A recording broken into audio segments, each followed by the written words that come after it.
What is up, everybody? Welcome to another Friday Night AV with me, your host, Scott Newby. I do got my sidekick off to the side, but she does not go on cameras on Friday nights, only on Wednesdays nights. Say hello, Catherine. Hey. So she mans one of the computers and goes through comments and just kind of interacts with everybody in that way. So Friday Night AV, this is episode number 2. Thank you, Don Dunn, for not getting my channel booted with episode number 1, man. So maybe this was meant to be, brother. So, a couple of things going on tonight. I've been excited about tonight. But before we get started with my special guest for tonight, just want to bring up quick, the race to 1,000 subscribers has been going well. Every day we're getting people emailing us and usually get a response from us within 48 hours. Kat's been going through the emails. I've been going through the emails. When we reach 1,000 subscribers, we're giving away a couple gift cards. We're giving away some Apple AirPods just to kind of get back to the people that have been showing a lot of love and support to us. So all you got to do is subscribe to the channel, shoot us an email, livingitwithscottcat@gmail.com. Boom, you're entered. Super easy. Something that has definitely been blowing our mind is that people from other countries have been listening to us. Now, we appreciate all of our subscribers, no doubt, but we have added Singapore to our list, which to us is awesome. So we got Puerto Rico, Canada, Denmark, Mexico, Singapore. I mean, so that's awesome. Yeah, it just blows our mind. It really does. So, all right. So part of me starting this podcast on Friday nights was to share the hobby with all of you guys, my own build and just the trials and tribulation, the do's and the don'ts that I found out. Also, we like to learn some things, try to bring some manufacturers in, some integrators in, just get different people's aspects of things, engage the audience, take questions, and just have a good time and enjoy this hobby for what it is. I mean, we all kind of use it as an escape to, I mean, it's frustrating at times, no doubt, but we definitely try to enjoy ourselves too. So my guest tonight is Mark Seaton from Seaton Sound. I met Mark a couple years ago, and we've actually became good friends over the last couple of years. And you couldn't go to Expona, you couldn't go to a home theater get together, you couldn't go on AVS. I mean, you couldn't go anywhere without hearing something about Seaton Sound and his subwoofers or a room that he helped design or help build. He's been a fan favorite for anybody that's been in the speakers and subwoofers and just home theater in general. So I'd like to introduce to the Friday Night AV our first manufacturer, subwoofer designer, speaker designer. Please welcome Mr. Mark Seaton. What's up, buddy? I'm here. Yeah, you're here, man. We've been chatting about this for a while. I'm glad that you could take some time out of a Friday night to entertain us and kind of. I mean, your name don't come up. I mean, for no reason at all. I mean, Expona, home theater get-togethers. You've been around. You've been around the block, let's say. Yes. Well, and what is it? March will be 18 years on with Seaton Sound. And you've been into this since 2005, and then I've been on AVS forum active there since pretty much 2000, 2001, whenever that was. So 20 years. Yeah. So, what's before we even get into Seaton Sound? What's the backstory of Mark Seaton? So this was always audio was always a hobby, even in really even junior high and high school. It was what kind of stuff could I get into the bedroom and have the cooler stereo and stuff like that. And I was always interested in that stuff. When I went off to college at Purdue in engineering, then I suddenly got exposed to some other, happened to have a roommate whose dad worked for like RCA, and they happened to own a couple other companies, and he had some big, huge speakers. And turned out a neighbor in the dorms had worked for some absurd high-end store out east, that is pretty well known, and so he had some fun stuff there.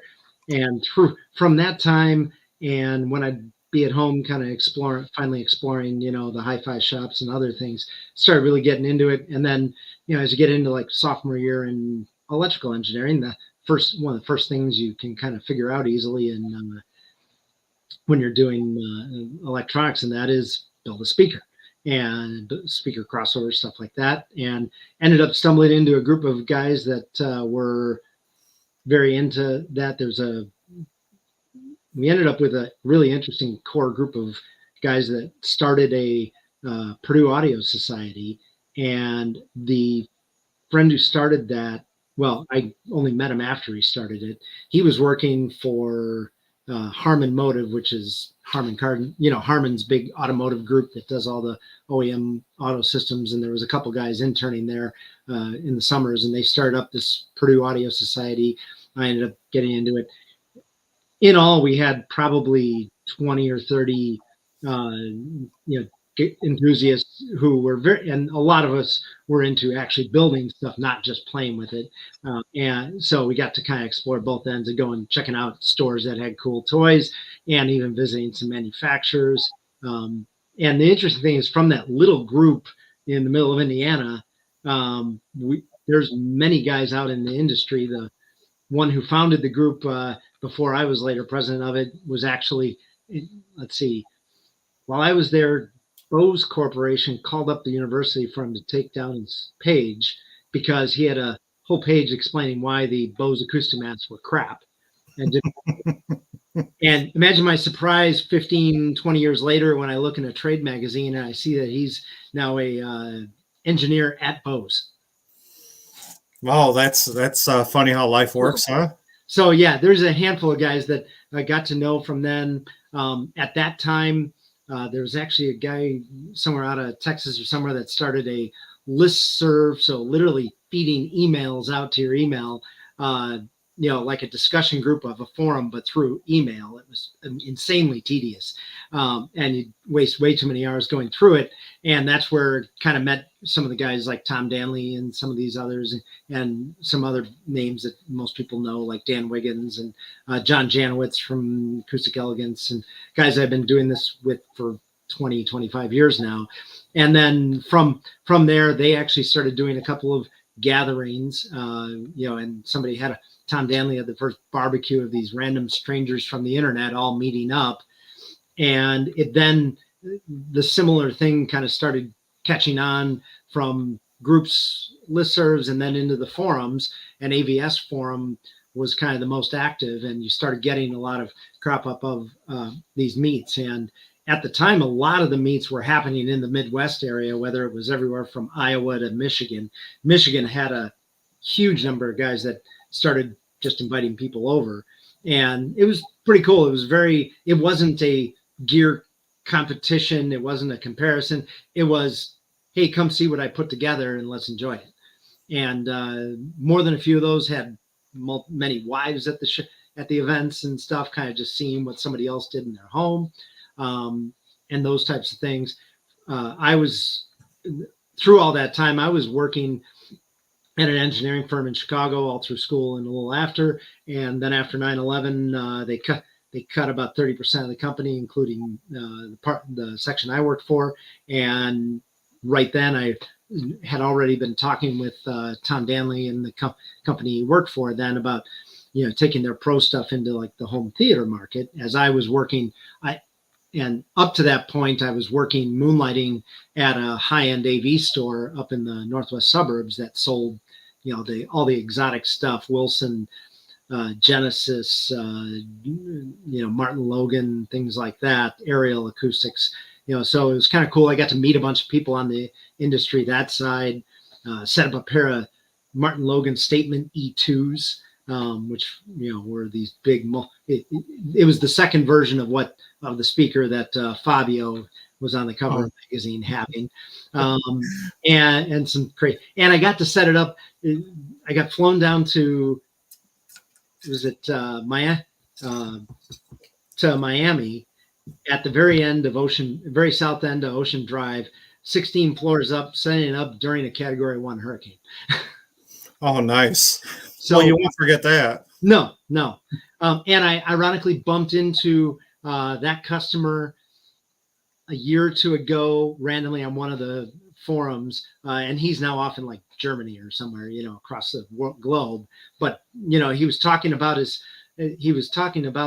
the Martin Logan statements, and like, wait a second, I know.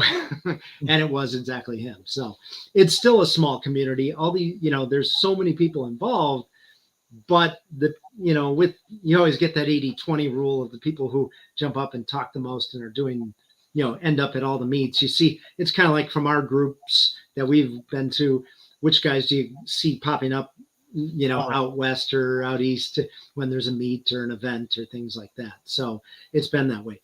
Ultimately, though, I ended up working for Servo Drive Sound Physics.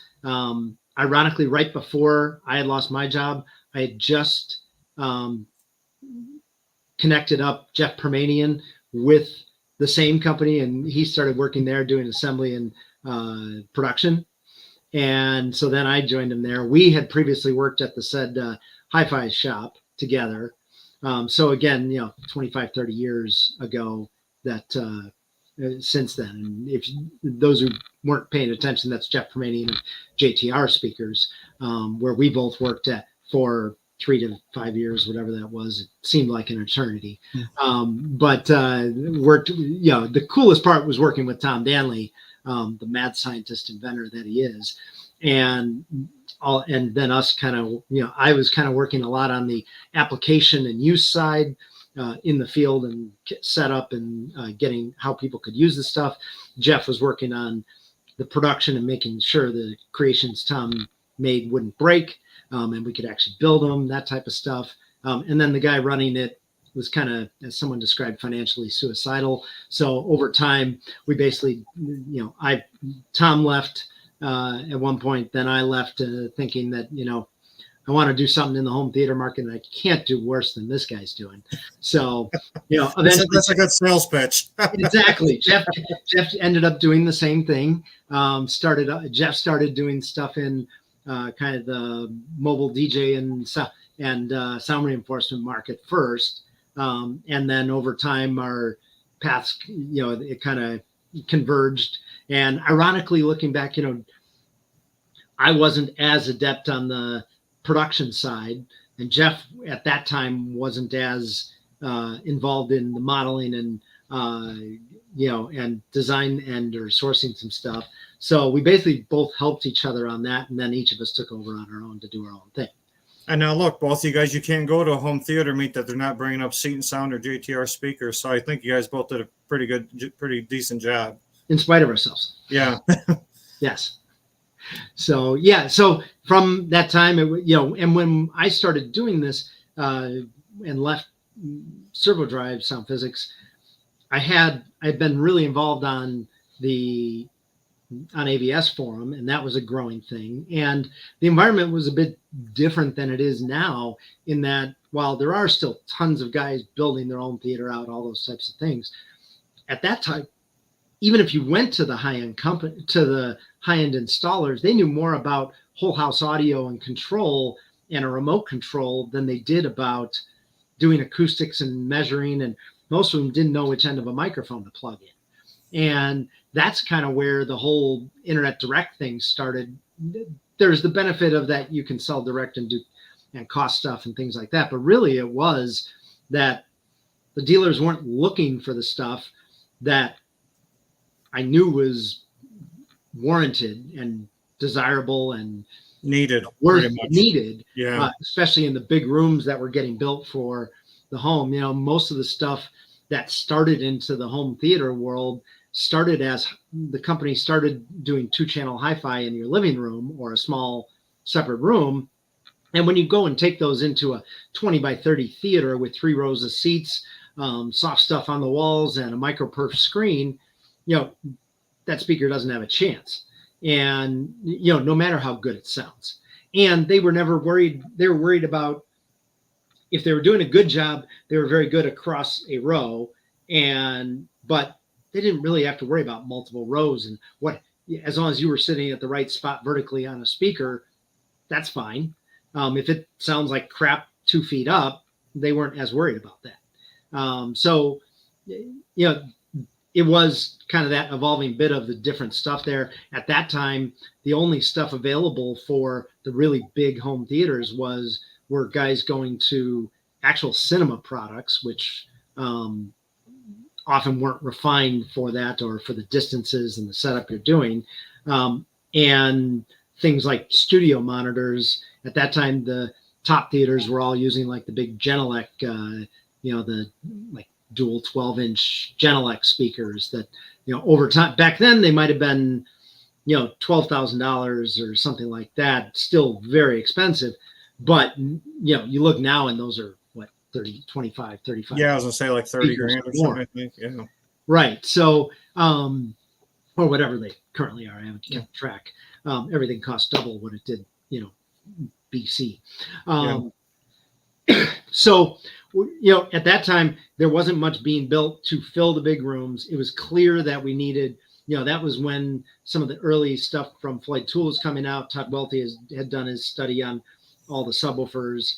And the funny thing, even about the Todd Welty stuff, that came about from them getting annoyed with a company called California Audio Technologies, Cat Acoustic. And they had these big, massive array of speakers. It looked like they were kind of like a DIYer's wet dream with CNCs and fancy materials. So really, really high-end components and Corian and, solid surface faces and things like that. And subwoofers everywhere in the room with the idea that would solve all the problems. And what happened in people pitching that, Floyd Toole and the researchers there went and looked at, okay, is there anything to this, or, does throwing more subwoofers in the room actually make for a better solution, or is there some, logical thing? And that's where they started to come up with, the 4 subs in the room that they did. And while that works in most cases, with some modifications over the years, we found, what works. But the thing was, we didn't need one huge sub to fill the room. We needed 2 to 4 subwoofers to fill these big rooms. And for a while, even my first product, the Submersive, I was trying initially to do something bigger and crazier. And finally it came to, I deal with suppliers that thought they could do something and then they couldn't, and all these different things. And it's like, okay, how am I going to build and ship this thing? And finally it kept coming back. I had been working on the Submersive and some things like it, and settled on what it did. And once I spent some time maximizing, like, 2 of these will drive any of the room, is way beyond what people are expecting at that time. I mean, a high-end subwoofer was a Triad Gold 15-inch or a, Velodyne DD18 or HGS 18 back then. Mm-hmm. So guys putting 2 18s in the room was a big, bass system. And you think of what we're doing now, and it's just, I had one of those Velodyne DD18s. Oh, yeah. It was my first taste of like subsonic bass. The only problem is one sub was like $7,000. Oh yeah. Yeah. And when like the earlier series came out, they weren't quite as absurd, but they were, they in their heyday, they were kind of where you were getting those big subs. And there's others that were making big stuff and fun things, but there just wasn't a lot in the home theater market doing the big rooms and dedicated rooms. So the people who were the true enthusiasts, you had people who could have hired out a company to just build the whole thing, but they just couldn't find what they needed. And so they were basically finding a designer like a Dennis Erskine or Tony Gramani or Keith Yates or someone, but having somebody design it and GCing it themselves, finding contractors to try and build the stuff and putting together these rooms and getting stuff wired up and doing a lot of it themselves. So it was to get the high performance, not just the pretty room with the cool panels. You really needed to get into it and be an enthusiast to get that room done, or you had to find the elite installers and designers that were out there, and they were hard to find, or dealing with the ultra, the extreme systems, and not stuff that falls in the affordable realm. So started off, the cool thing was basically spent a lot of time with the first subs and all this stuff, getting them in the room, making sure guys calibrated stuff right. And I visited a lot of the rooms when we had get-togethers. I would go out and make sure a lot of them were calibrated, so the guys heard what they could actually do. As we've said, if a sub's in the wrong spot or not set up well, it can be pretty disappointing, no matter how big it is. Yeah, the first time, well, actually, I was a long time lurker on AVS forums, and I always kept seeing your name getting brought up, and I won't bring up any names of any other companies, but even to this day, people be like, "Oh, look back to what Mark Seaton had to say about this 10 years ago," and that'll be so. I've known you for, I don't know, maybe like 4 years or so now, at least, but, probably even a little more. Time's flying by since COVID. Yeah. Well, and the kids growing up doesn't help the situation. Yeah, it's probably 2017, 18 or so, 18. You probably was 18, 19 when you probably got in. Yeah, there was Exponent and all that stuff. Yeah, it was probably 5 years ago when I pretty much got out of the mainstream stuff. Right. Did you see the comment down there? Spent 12 hours setting up the system there. Oh, so back in the day. So yeah, and at that time, and the interesting bit with the calibration is that when I spent my time at in the do you know who that is? You know who that is, right, Mark? Is that Mark? Yeah, that's Mark Giovanni. Okay, yeah, I thought so. Yeah. Okay. Yeah, and so when I came into this, I spent the time at Servo Drive. So working under Tom Danley, everything was measurements and science of it, and breaking down how everything works. And from the associations of the company, we would send products out to get used, and I got involved with a lot of stuff with a group called SynOdCon, and it was it's based at synergistic audio concepts. That was basically a training a group that provided training to the pro audio industry, and still does to this day. And then some other seminars and things like that with different measurement platforms, where in the pro audio, in pro audio applications, they were talking about filling auditoriums, church venues, things like that, and taking active measurements and all kinds of things, and some work on studio end, things like that. And a lot of the stuff applies. You have to understand enough to what happens when you go down to these small rooms. But the key that everybody's found ever since we had the breakthrough of USB microphones that just plug right into your laptop is that once you measure and see what's going on, that's the game changer and the end all to, the next level of performance. And you can, once you see what's happening, you can suddenly, actually define better what you need. And, the subs, the submersive, that product is largely unchanged, other than the woofer had a couple of production changes for consistency and a little, and manufacturing and stuff like that. But there was no actual performance change from the first woofers to the current ones. And I've kept it there because it still is a great benchmark, and depending on your application, it still works great, especially when you use enough of them to fill up the room. It started that when I first started making the subs, we had a bunch of subs like the big subs on the market were the ported SVS subs and the SU tubes and things like that, where it was a 12-inch sub with a big port and a big enclosure, where they were some of the ones finally getting the really deep bass at a reasonable cost, where you weren't buying a Velodyne to get there or a bunch of them. And so they had kind of achieved that bit of the deep bass delivery, but we had kind of lost some of what was going on in the whole bandwidth. And I had come from doing stuff in the pro world where, you sit outside at a venue and you get this massive chest kick and things like that. And we had subs that you put a bunch together and they get down below 28 or hertz or lower outdoors at insane volumes. And in doing that, the expectations of, well, why can't we do this when we watch a concert video at home?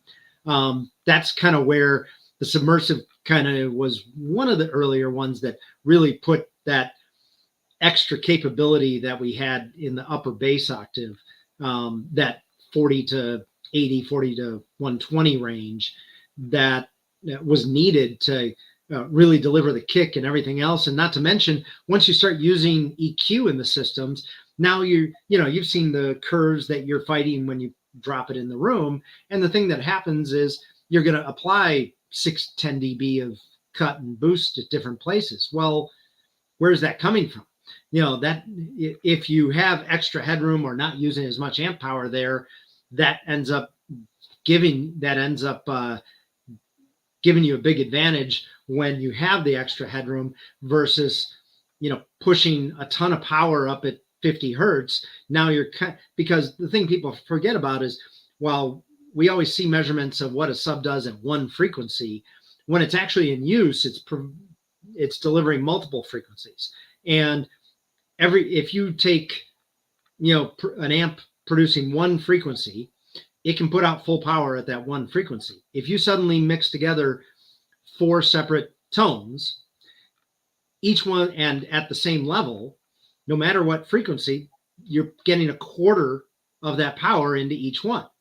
So you can't deliver that full maximum power down low if you're reproducing the whole bandwidth at the same time.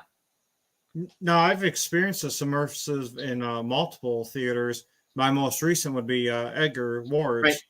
And anybody who doesn't know Edgar would know him if you see him, because he's the 6'7" guy who stands next to us and makes everybody look short. Yeah. And his room, absolutely pounds. And I believe he has 4 submersives. Yep, 2 in front, 2 in rear. And then actually 2 in his theater, you did a full calibration, I believe, correct? Right. Yeah, and I had tried one that was that, and I really liked something. I'd used the Drive Rack 360, the Venue 360 in some other application. Somebody had one, and I had forgotten about it for a while and stumbled on it. It's like, okay, the interface actually worked out really well for what we needed. And as long as you aren't using it on main speakers, the noise floor was low enough.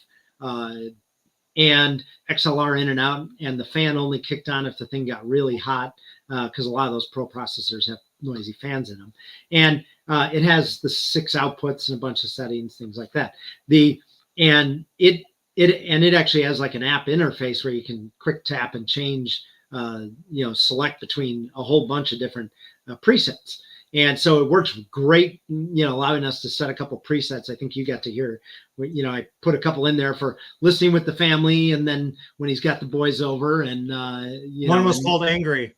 Yes, that was my favorite. That was the one that kick up the intensity there. Yeah. And that one that one, the only quirk of that processor was that because it's a Pro product, they do all these safety measures. When you change the input, it automatically mutes all the outputs. And so you have to quick tap them on, back on afterwards. But otherwise, it worked out really well. Now, for the people that don't know what the submersive is, mm-hmm. So it's a dual opposed dual 15-inch woofer, subwoofer, sealed. It's only 24 inches across, woofer to woofer, 25 and a half tall with the feet, and 17 and a half deep. We usually set it with the 2 woofers on the sides. The reality, it acts like one woofer kind of in the center of the box at all the subwoofer frequencies. You can turn it and put them front and rear, and it doesn't make a big difference. You can even put them into a corner, and because that box, while it's not a small subwoofer, for 2 15-inch woofers, it's actually pretty compact. And so even when we put it up against a wall, you can put those within 3 inches of the wall and it still doesn't change the acoustic output of it. You're just moving location into the corner. So the cool benefit of the dual opposed woofers, we're hardly the first to do it, but took good advantage of it with the is that you cancel the forces. Martin Logan trademarked the name of a balanced force configuration, which was one I wish I had thought of. And but that balanced or dual opposed or force canceling design is what it really is. Whether they're facing at each other, away. Martin Logan has the 3 drivers around that balance out. The idea is that while they all go out of the box at the same time, so they're all producing sound out in a positive manner, constructively, just like if they were next to each other on the face of the sub. But by doing that, they push against each other, so you get rid of the rocking action that happens when you put just one sub. The Carver Sunfires were probably the most famous, that would literally walk across the floor if you didn't spike them down or something like that. And the other nice tidbit of it is that once you have a balanced a cancellation of those rocking forces, you don't care how heavy the subwoofer is anymore. You just need it rigid enough to contain the sound and not flex or color things. So is that pretty much like when you see any company where they put like a glass of water, play the sub, and like you don't even see it ripple kind of thing? Right. Yeah, I had a fun video out from 15 years ago where had a submersive there, and we were playing was it like War of the Worlds and the demo, and I managed to balance a dime on the top of the veneer, on top, and sat there, and it's cranking, and it just stays there. At the end, I was able to just go boom, and the thing falls over. That's awesome. So yeah, and the funny bit was some of the inspiration experience I had going into this when I worked in the hi-fi world. I had the fortune to play with a set of Martin Logan Statement E2s, which were some really crazy speakers, but they had dual 12-inch modules, which were kind of like a micro version, like a mini version of the submersive, and they stacked up 4 of those per channel, so 8 sealed 12-inch woofers per channel, and sounded. It was an active system, which was pretty ahead of times, and the reason for that was in an era when they got a real engineer there who knew it, who instead of just the big idea guys behind the origins of the company, and that speaker really did some cool things. But the experience of hearing what those did, how they worked, and what they delivered, in room, they would couple in kind of like ours do down into that super deep range. And then I also got to play with a couple of the early Krell MRS subs, which the master reference subs, which were this like 430 pound, it was like 432 pounds because it was so absurd, aluminum enclosure with 2 big 15-inch woofers that were, even by today's standards, they were pretty capable and big. And certainly heavy. Yes. Well, the enclosure was like 1 and 2 inch thick aluminum because they can, and also they had their big Class A, amplifier inside with like 600 watts or something like that, or more. So with the submersive, what kind of power, what kind of frequency response are people? So that one, the submersive has the dual opposed config with the more recent versions use the speaker power torpedo series amplifiers, the one that many know from a lot of the companies out there, the 2400 and 4000 watt amplifiers. It delivers 2000 watts or so into the 215s. The one we've been selling since 2010 is the Submersive HP Plus, where after using it long enough, we kind of kept coming back to the fact that the most common installation, the best solutions were pairs up front, and if they could do it, pairs in the rear. And we'd space them out. And every time I did it, almost never found a case where a different signal to the right sub or the left sub was benefiting me. So all I'm doing is daisy chaining in and out of amps. And eventually I realized that, well, the 4,000 watt version, we can actually drive 2 of them in parallel. And that amplifier added at the time $200 to our sale price, and for the ability to drive 2 subwoofers instead of just one. Yeah. And we switched out to that. The response of the sub is, the outdoor response is 19 to 200 hertz, ground plane. And then if you put, and then the knobs let us dial, the LF adjust knob shelves up and down the response to either fit the room size or tailor the response after running room correction, kind of making an easy way to just dial in a house curve. And those are, and with that, you can get it all the way down to like 12 hertz outdoors. But all of our sealed subs, I very purposely designed to allow to not cut off the bottom end as it naturally rolls off, where a ported sub will roll off more abruptly because once the port, you have the woofer working and then the lever action to get the port resonating and working in its range. And then below that, the 2 cancel out. So at that point, you get a quick drop off of potential output and measured output. And whereas the sealed subs don't have the big gain from the huge box and the resonator at the tuning, but we get the 12 dB per octave roll off. And if you go back to car audio days, the guys would know that a little 8 or 10 inch sub put in a car with the right tuning can actually couple down to like 10 hertz. And so early on, I noticed when we had done even some stuff with servo drive that we were seeing the gain that works out by the same math of how long the longest corner to corner dimension in the room.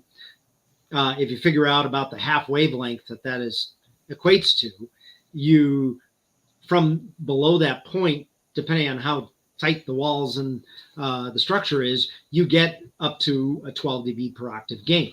And you get some of that in any room. As soon as you put, a front wall, side walls, as soon as you put a ceiling on, you start seeing a significant bit of that gain, even if the back of the room is open. It doesn't go up at quite as steep a rate, but it does, even there, you get that gain. And so the idea was to do kind of a best fit for where most of the rooms fall, and then the little bit of EQ can fit in between there.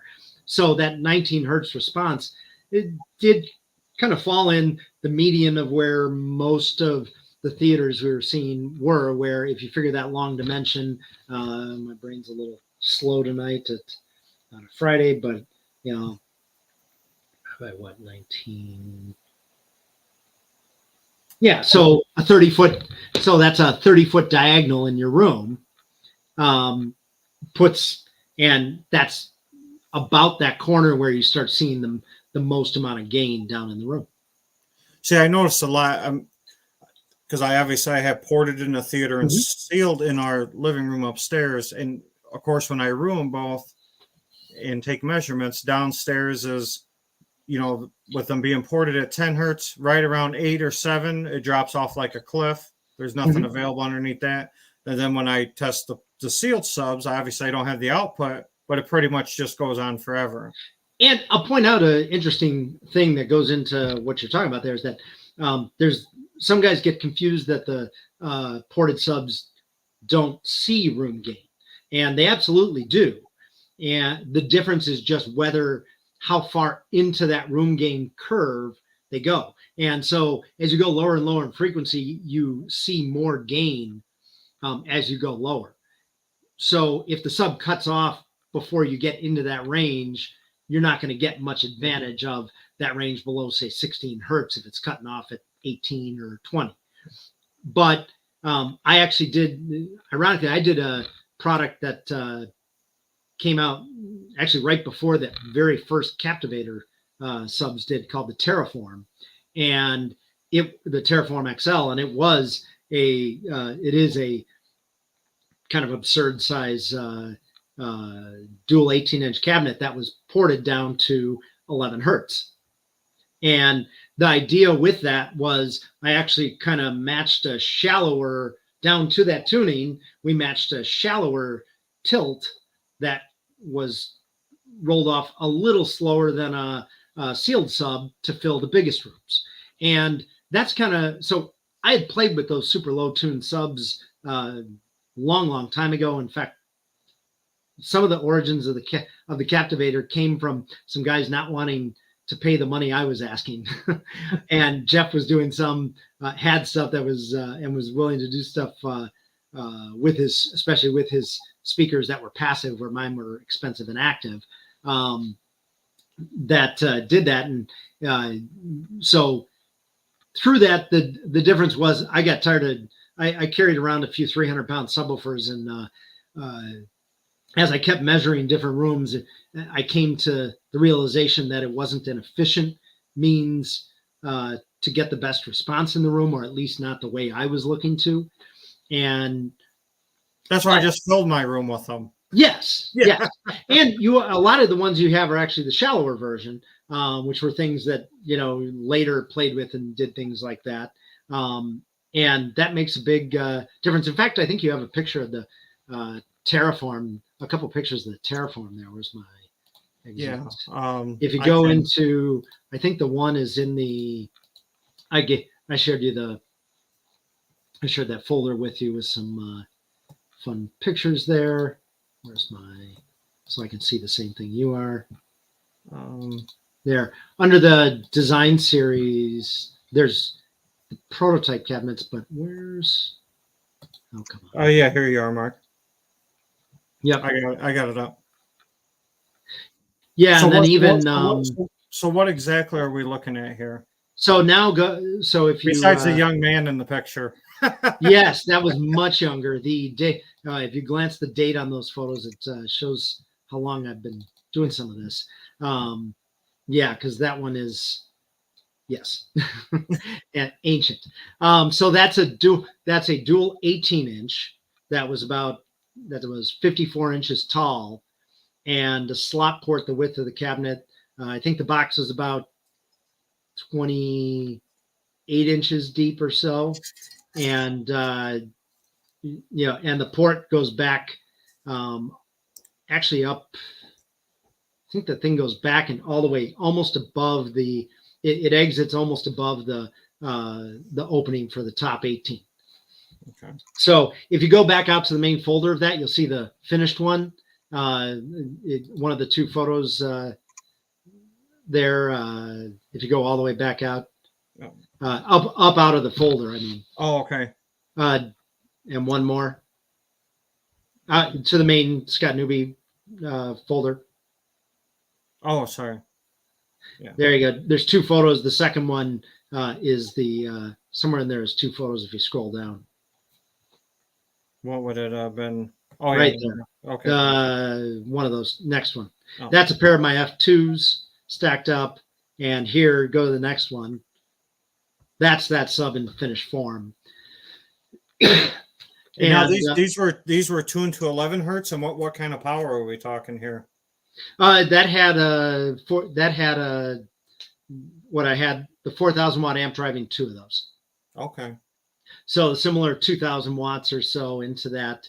A fun sub, getting them built and consistently and looking good. The guys that got to build the first run of the cabinets kind of got worn out and weren't in a position to build them at higher volumes. And when I went to talk to the other guys, were like, that sounds hard. Yeah. So while we have this up, Mark, let's go ahead and discuss this picture too. We were talking about the submersive, and then over time, I got so many cases where we had to build things in, or we really just wanted a front firing subwoofer. And so it also helped prove the point that the two opposed woofers are working together. That is acoustically identical to the submersive. This is the submersive F2 for the two front firing woofers. And that's two units stacked up. And so it's literally the same drivers, same DSP, the internal volume, if you filled it with water and measured, is the same as inside the submersive. It's just a different form factor. So that was also where I kind of started doing some of this stuff with multiple form factors of the same sub. And that's something I've kind of continued on into the new products I'm doing. Okay, only because I'm nosy. What do we got off there to the left-hand side? What That is that looks speaker? like. Remember I told you earlier about what's in the background of Yep. photos? and I'm totally that guy. Yes. So yes, those are actually Catalysts. That is our active speaker, the Catalyst 12C, and that was the speaker that was. I started off doing the big subs, and I kept getting into these rooms. And as we were talking about before, you had to go to like Genelex, and there was a couple speakers from Triad that were big, and there were some very cinema-like speakers, but there wasn't a lot that was kind of high octane at the time.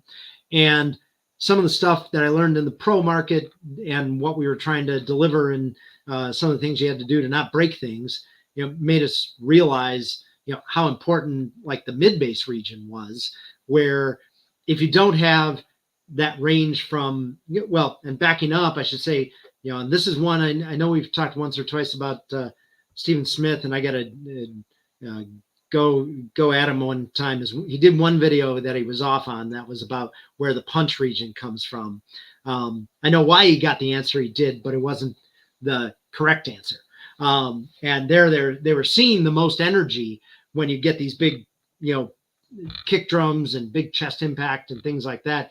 You would get a peak in energy down in like the 30 hertz range, and it looks like a big broad hump of noise. But the range that kind of hits you in the chest and resonates the cavities and has that immediate impact is really in that 50 to like 150 range. And the interesting thing that often happens, I had a lot of systems where I would start putting a pair or 4 submersives in the room, and we start turning up, okay, good, and it just fell apart. And the bass keeps going, but it actually starts sounding dull and lacking detail and almost muddy because the main speakers didn't support the same levels. And that bit of continuing the dynamic capability, especially up into 300 to 500 hertz, from like 80 to 300 hertz is just a huge content range that needs really benefits from all the headroom you can get to not compress anything. And the secondary bit of that is that with those demands, that's where you get into limitations of a lot of two-way designs, especially if you have small woofers, where if they're trying to do the vocal range and also deliver that mid-bass punch in the 150 hertz, the 100 to 300 hertz range, that 100 to 200 hertz for a 6.5-inch woofer is kind of like 20 hertz is to an 18-inch. And it requires that woofer to really dance around. You had your little, not very nice, but, limited THX Ultra 2 speakers with the pair of 6.5s that were ported in that. And even those would run out of gas in the mid-bass region. And the biggest problem is that is that same cone is producing the vocal range up to mate to the tweeter. And so you start, losing clarity in the dialogue and things like that when it got to be a busy scene. And that was kind of those things that we started seeing with these big home theaters where, when the acoustics are treated, you can listen a lot louder and enjoy a lot more of what's going on that you can't in a very lively living room. You just don't listen to the same level. You can't discern some of that stuff when they're, I think we've talked a couple times at meets and even the other night, about the fact that I hand someone a remote control in a living room and then put them in a dedicated theater with the door shut. It's usually the same listener will turn it up 10 to 15 dB louder. And on the dial, that's a nice bit louder, all that stuff. But acoustically, that's actually comparable 3 to 4 or 5 subs more. Yeah. To get that headroom. 10 times the amount of power. Right.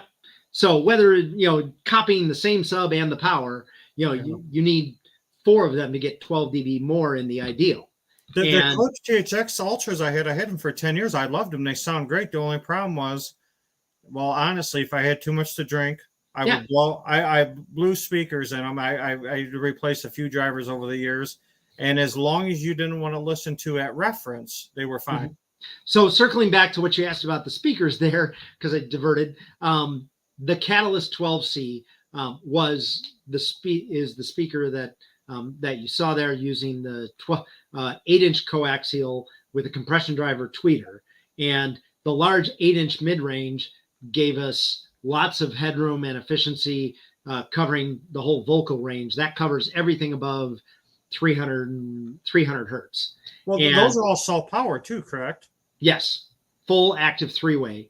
And I did that to basically give the full dynamic capability that we could.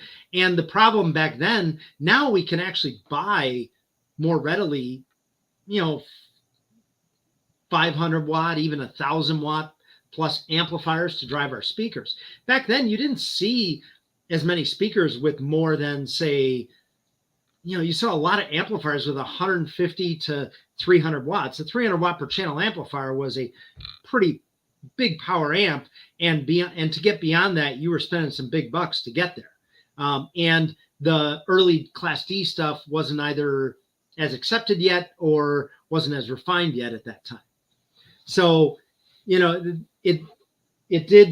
was really about getting the dynamics in there. And this way, when they bought the speaker, I could guarantee with, an aggregate 2,000 watts or so in there, they could actually get all the dynamics that I designed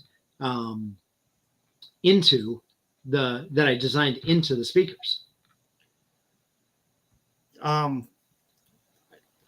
This guy posted a little bit ago, Mark. So since this is your area of expertise, I'm going to throw this question up and just we'll get your thoughts on this.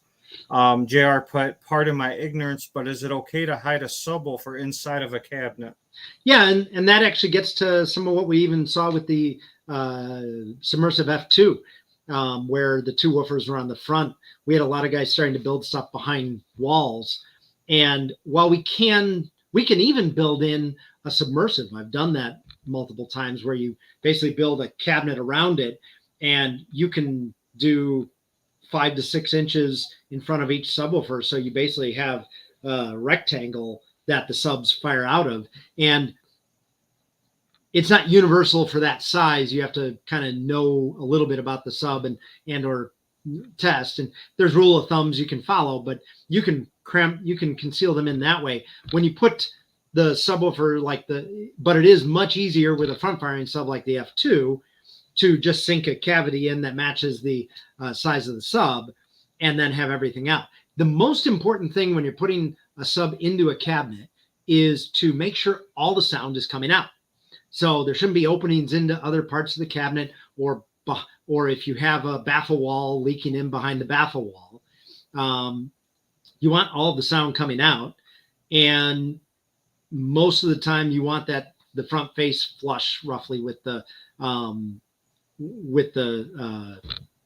whatever surface you put in it. Yeah, so if somebody's building a new theater and they have like columns and stuff, they can hide the subwoofers in the columns. Right. And they're like, everybody's like, where the heck is all this bass coming from? The best thing that is much more widely known now and used is the wonderful thing called Fabric Track, which has been around for a long time, but didn't get wide use until the last 10 years or so in theaters and that. And now it's kind of the de facto way that people do stretch fabric around things. So it's literally a plastic clip, and you take something that looks somewhere between a putty knife and a pizza cutter, and you basically wedge it in, and it stretches the fabric in.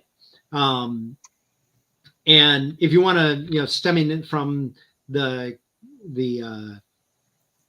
Catalyst and talk about cabinets and building in, he was probably asking a little bit more in just a conventional cabinet. And you can. The biggest thing is, again, this goes back to expectations and dialing things in, is making sure things don't rattle. So every door has to have good bumpers on it, that they can't just sit there and tap the whole time. You have to have some pad on the bottom underneath the sub to make sure it's not rattling on the bottom of a cabinet, or soft compliant feet that won't rattle. I've had 150-pound subwoofers sitting on a floor that had carpet with not much of a pad under it, and just the flat wood on the floor, with a big woofer on the front, it would actually move enough to make a rattling sound if you didn't have some feet under it of some form. Now, I believe that you and I are on the same page where, regardless of what equipment you have or what speakers you have, that placement and calibration, if those aren't on point, then it's pointless.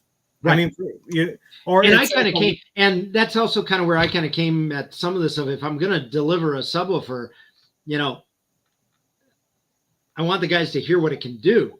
And if you don't know how, if you don't get involved in how, in my mind, you have to get involved with what gets the acoustic output to the listener to come up with a good solution to do so. Now, you can do big, huge, that's where I veered away from going for the ever larger boxes at some point, partially because Jeff does those very well. and some others do too. And he likes handling big cabinets way more than I do. I've helped him about he likes that. Hey, there's pictures, and mind you, there's pictures of me helping carry captivators at get-togethers, AVS get-togethers from years ago. So, I've done it. It's fun. I have in there a picture of a set of the thing that really was the tipping point was doing a 7-foot tall, 600-pound subwoofer that we assembled in place. And the modular aspect of it was required. It started off as this big thing, and suddenly we found some parts wouldn't work or they couldn't get them in time. And the ones that I had to trade to like doubled in weight. So next thing you know, the subwoofer that was going to be 300 pounds is now like 6. And it got better and bigger, but it wasn't something you could carry in one piece. And so, doing that just kind of emphasized the idea that getting things in the right spot, getting the room dialed in, all the early demos, where I'd go to these get-togethers, I'd go in the night before, morning of, go and make sure we have it calibrated and dialed in. So, and this isn't working magic. This is moving the sub to a spot that actually delivers most all the frequencies to the listener. But it is, it's tires on the car. You need the traction to deliver the power from, the sub to the listener, or, the drive shaft down to the pavement. And if, if they don't track, you are making smoke. So obviously you. So you were talking about So with all that, that's kind of where it's driven me to stay involved in all the calibration and do all the calibration that I do, because that's where I derive a lot of the ideas for products and things like that. But as far as the calibration is, you can make a average set of products sound tremendously better by simply knowing what they're doing. And also then you can know the limitations or what you're trying to do. The most common classic thing of where the hi-fi world had an aversion to subwoofers was that they would dial it in by ear with a crossover knob and a volume knob, maybe a phase knob. And you're basically setting it by ear, and you've seen what real in-room responses look like. What that really means is the track you're listening to, whatever range that kind of highlights the most, you're roughly matching that at an appropriate level to the rest of the speaker. And now you play something else that happens to maybe have more content that lands right on this big peak, and all of a sudden you're diving for the volume because it's obnoxious and sounds like crap and thumpy and bump and sloppy and all that other stuff. Or you end up getting to you have a big hole in the response, and some strong bass line is falling into that hole, and you start turning it up a little to feel it. And now, you're in this game of riding the volume control to get a good sound. And none of it ever is quite satisfying because you don't have all the frequencies there. I think the biggest early misnomer that is better understood now, but you never really get it until you experience throwing stuff in a room or a fully calibrated dialed in system, is smoothing out the response of the system, getting the bass response even when you have, and even when you're going for the extreme levels you have fun playing with on some of the demos with, the car audio tracks and that, they sound better when the response is flat. Oh yeah. You can tilt it and you can amp it up over the speakers a bunch, but you don't want to.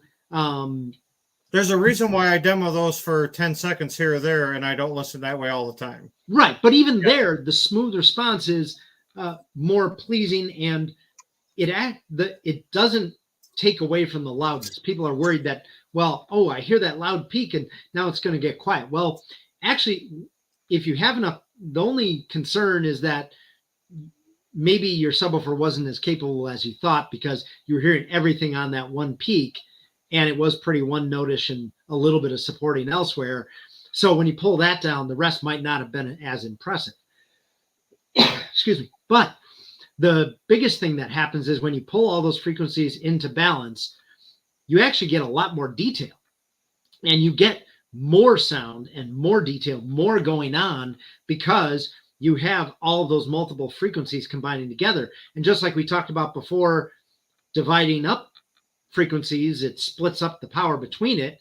The more frequencies you add into what's playing back is actually louder and more engaging. Well, and it's definitely more textured, more layered. I mean, it's certainly, see, and your last calibration with the 7 subs, and I don't think it's a magic thing of the 7. It's where they were placed, the way you got them dialed in, and the balance between the front and the rear, and the delays and stuff you put in. Those, and because it is a little bit of a trick, as you've probably experienced, to get the fun level of bass without getting boomy and running over everything.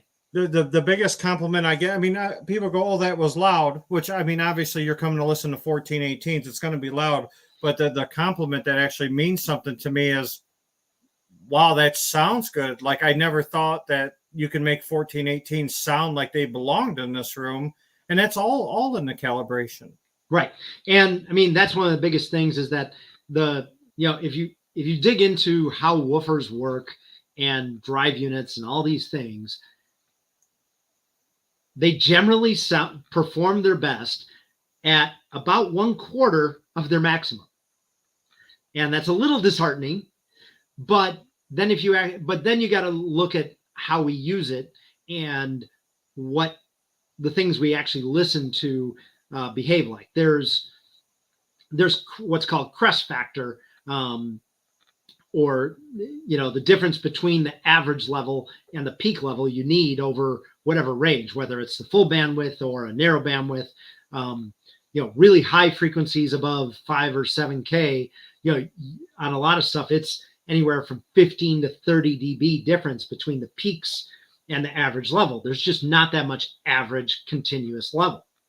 And so small tweeters with little tiny voice coils can do that, especially if they're efficient and have the ability to do the peaks. But you get into other ranges that have all the continuous level, you need, what sounds good is 10 dB of crest factor. When there's at least, even in the short-term average, the peaks are another 10 dB above. And if those start getting compressed and pulled down, you lose some of that excitement of it. That's it's kind of those things of, you don't know what you're missing when you take one impressive subwoofer and are running it and haven't had much to compare to. When you start then doubling it with 2 and then adding 2 more, you really get this sense of, the V12 driving around town, where if it's well engineered, at low levels it's behaved, you basically have it loafing along, and that is the cleanest, best operation. I tell people, like, I have guys, the theater that's pictured behind me here has 8 18s in it. And like, does that sound good at all, or can that is that just obnoxious bass? And it's like, they come with a volume control. Yeah. Yeah. And woofers and all the idea is to design in that the big peaks you hit are only used occasionally to, as I describe it, punctuate what's going on and add the exclamation points and the excitement, not be where you're always operating. You know, because a lot of people interact with me because they just see I have a lot of subs, so they want to ask questions or talk to me about it. And the biggest thing that I see, well, there's two problems that I see. Is one, unfortunately, people just have to put a sub where it fits or where the wife lets them put it or just whatever the room dictates. Mm-hmm. So then they get a dip instead of a peak. They got a couple nulls, and they're like, I added 6 dB at 35 hertz, and the woofer's flying in and out of the cabinet, but it don't seem any louder. Right. So, I mean, from my experience, that's all placement issues, correct? Right. Placement's everything.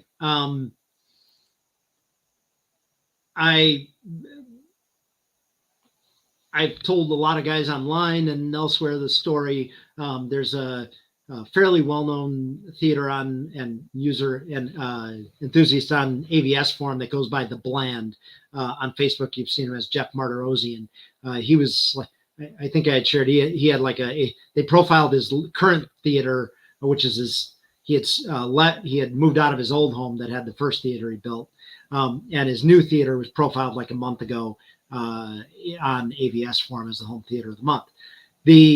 But in his first room, he had a cool early Dennis Erskine design.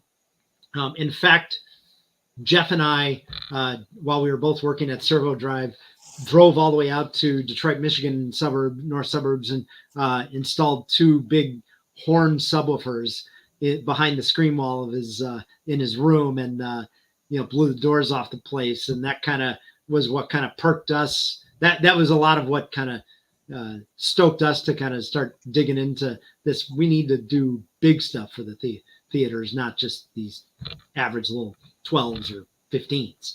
And but hey, you got a pretty potent 12. You can't talk about 12. Oh yeah, no 12. Hey, that's great. But in a 20 by 30 by 12 room, that's not going to be enough. Because I've seen people raving about your 12s. Yeah. Yeah. And hey, I'm doing dual 10s now, for some of the things and little tiny stuff. You just need to use more of them. Yeah.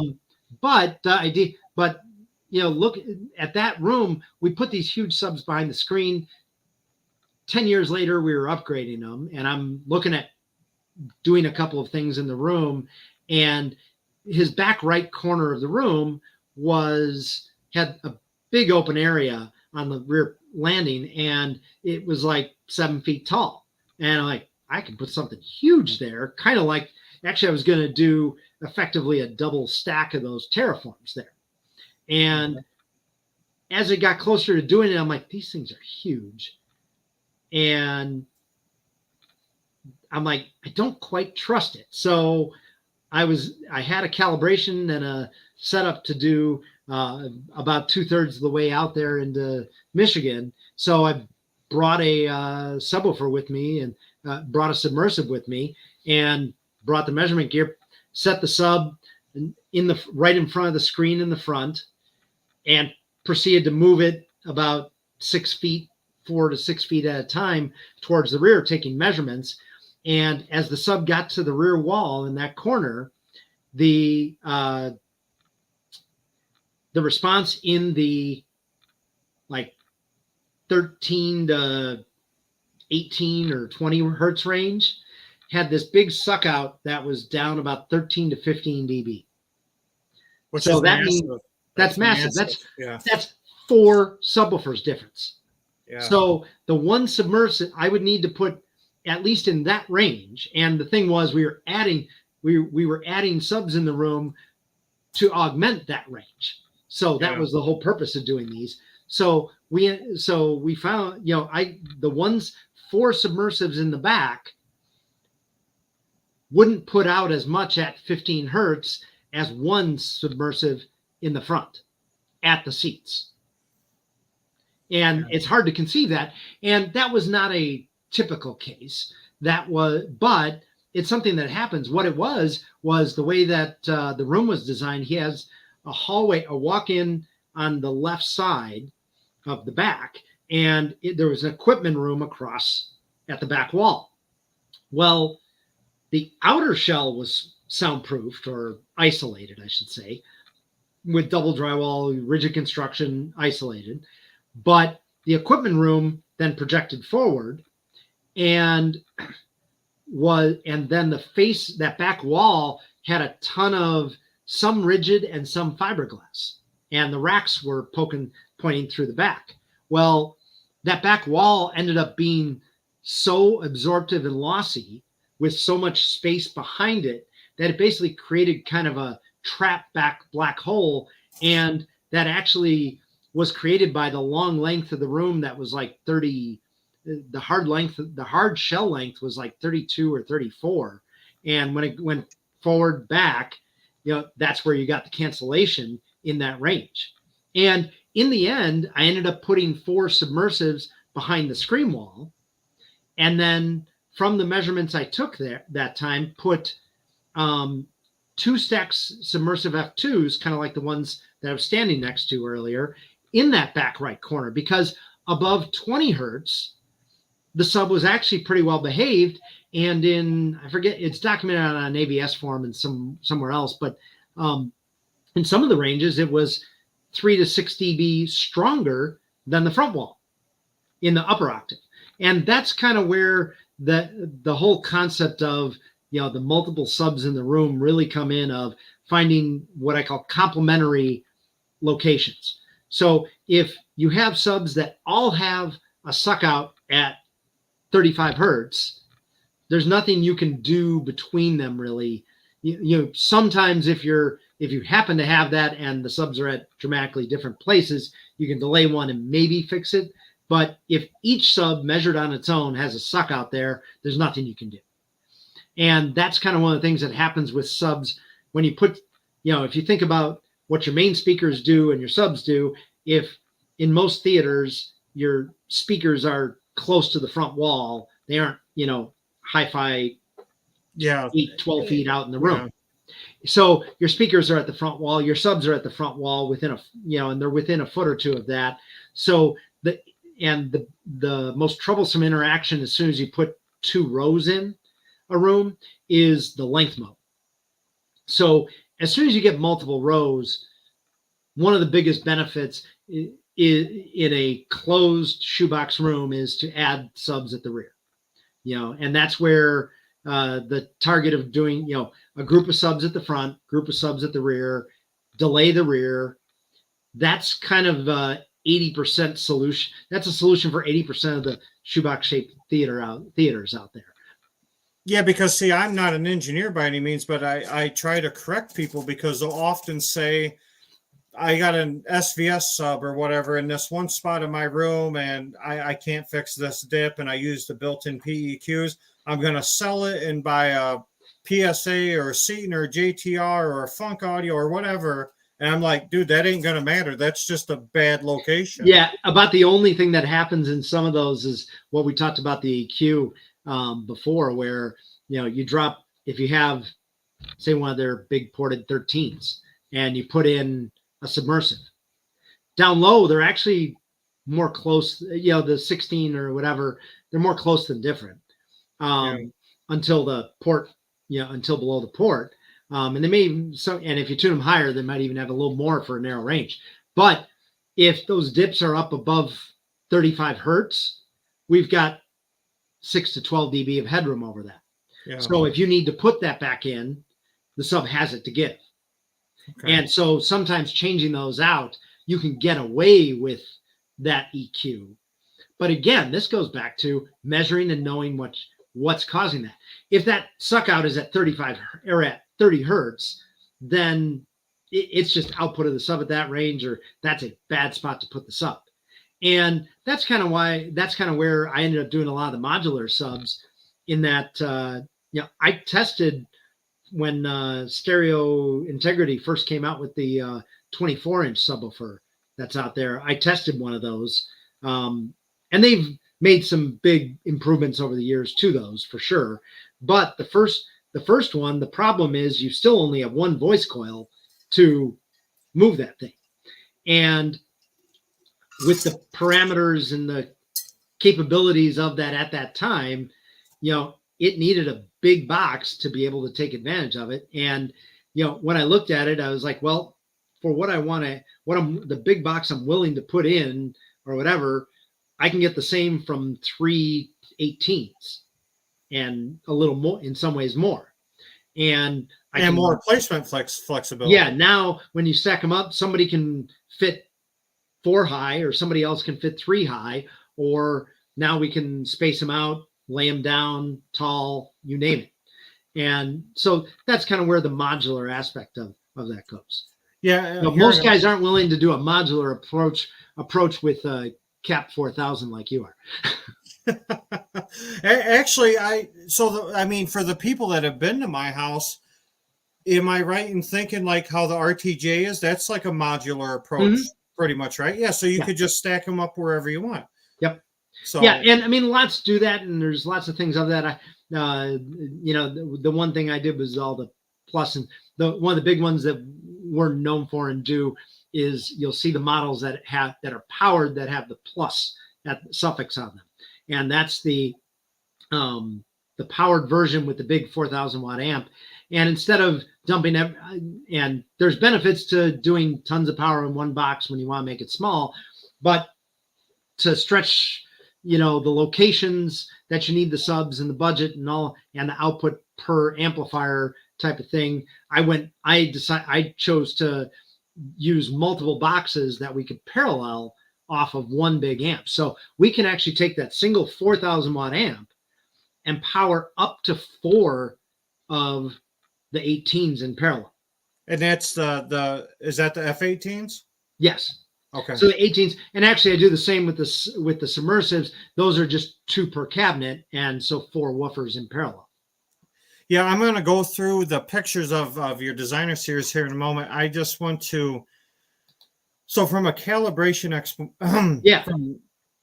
is a lot of people I know reach out to remote calibrators. I'm actually going to have Brandon on the podcast in a couple of weeks. I direct a lot of people to Brandon now because he's kind of got the process down pretty well. Yeah, I know. One of the things I've even thought of during COVID, I didn't get around to it because of all the life things happening with little kids at home and some other stuff. But it had, one of the things I thought of early on when, was packaging up. What we need to have is basically a prepackaged measurement system, a cheap laptop, a USB mic, a stand, and some kind of DSP. Yeah, well, just to ship out to somebody's home who doesn't have Room EQ Wizard. Oh, okay. Yeah. Because then it's all set up. You don't have to get the microphone working. You don't have to do anything else. It's an HDMI cable into your surround processor and a remote into the computer, and you can dial things in. So, depending on the processors and everything else, as long as there's a body there who can move the microphone around, it's amazing what people can now do remotely. There's the last calibration we can't do, and we have to rely on somebody, listening. But you can get rid of the most egregious problems and get people way beyond what any, as some call auto magic buttons on the room calibration will do. Yeah, usually my train of thought is that people reach out to me because they ask me for help because they see that I post some nice looking graphs. I'm like, man, you know how many hours I put in to make it look like that? Yeah. I tell them, hey, if you want to learn to do it by yourself, then go to, Stephen Smith's page at Home Theater Guru. And I understand if you don't have the desire or the want to do that, then hit up Brandon. Brandon will do it for you. Yeah, and he's got the process down on most of the stuff on, that's out there. Where I go and jump into calibrate, I do actually calibrate systems still. And every year my next question is at what point, I mean, when do I jump in and calibrate? Yeah, like this is how you one get of the things that Mark happens Seaton. is obviously, like say Edgar's system, he's local, so that makes it a lot easier. I don't have to travel and fly for that. So that saves that. But do you offer that service if people want it? I do offer that. in the home with the microphone, it's in the, it's something that's in the ballpark of about 1,600 a day, Yeah. and, taking like a 10, and it's usually taking a 6 to 10 hour day, and if it's 6, it's because I knew what I quickly honed in on the right solution and got it done, and didn't have to fix too much. Well, and just on a friend's podcast the other night, they were talking about home audio calibration, and somebody was like, oh yeah, guy came out charge $150, pretty expensive. They're like, no, guys, they're charging like $3,000. Yeah, and I mean, one of the top calibrators out there, Adam Pels, who does a lot of systems out there, and all he does is fly around. He flies around the whole year, calibrates. He's calibrated more Trinovs than anybody, and does a lot of those level systems. Not just that, but he does those, and it's usually a $2,500. It's usually a $2,000 to $5,000 visit for audio and video when he's there. Now, will you only calibrate Seaton products, or will you do? No, I have to be. There has to be a. I usually. I'm not.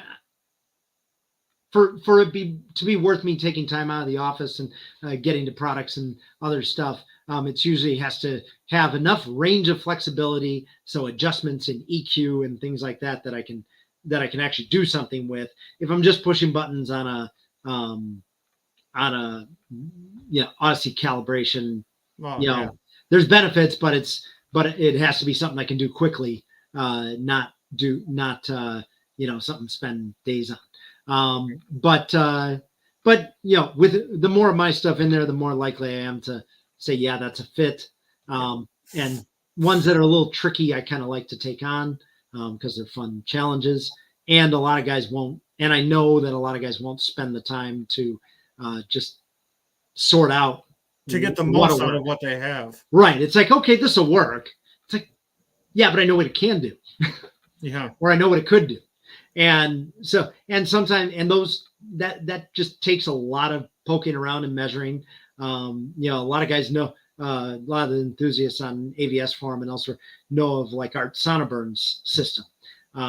He's the one who got the first Christie Eclipse projector put in. And I upgraded his original Triad speakers and SVS subs, in 2006 or something like that, and have kind of worked on the system since then. He has now 8 18s and 2 stacks of 4 18s in the front corners, 2 at the rear, and a Trinov with a big synthesis speaker system around the room. But that one, there's times I've been there overnight, working through the night, measuring and doing all kinds of things. In some cases, it was trying to figure out what was going on, and we didn't have some of the tools we have now. Now I talk about like the Bland system, where I figured out that we didn't want to put the sub at the back, or we couldn't get much deep bass out of the back.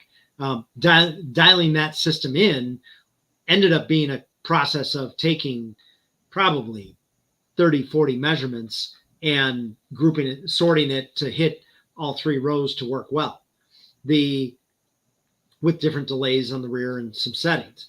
Now we have, USB microphones, we have Room EQ Wizard that's free, and now you can literally take the measurement of at a seat at the front of the room, or at multiple sub locations, and virtually see the combination of the two in Room EQ Wizard, and change the delay virtually and see what the summation is. So you can do some of that stuff now in a timeline that's way faster than doing that manually and having to, because the biggest problem when you go to do all those things is actually keeping track of the measurements and getting a naming convention and naming all of them, so that you know what you're looking at when you go try to sort through it. Now, I want to go through some pictures before I get into the pictures of your current products, like your designer series and that. I got one more question I want to bring up for you, Mark, and maybe you can put some insight on this. This is coming from Jack Van. Well, he asked a question what I was drinking before that. I'm drinking sugar-free Red Bull and vodka. Thanks for asking.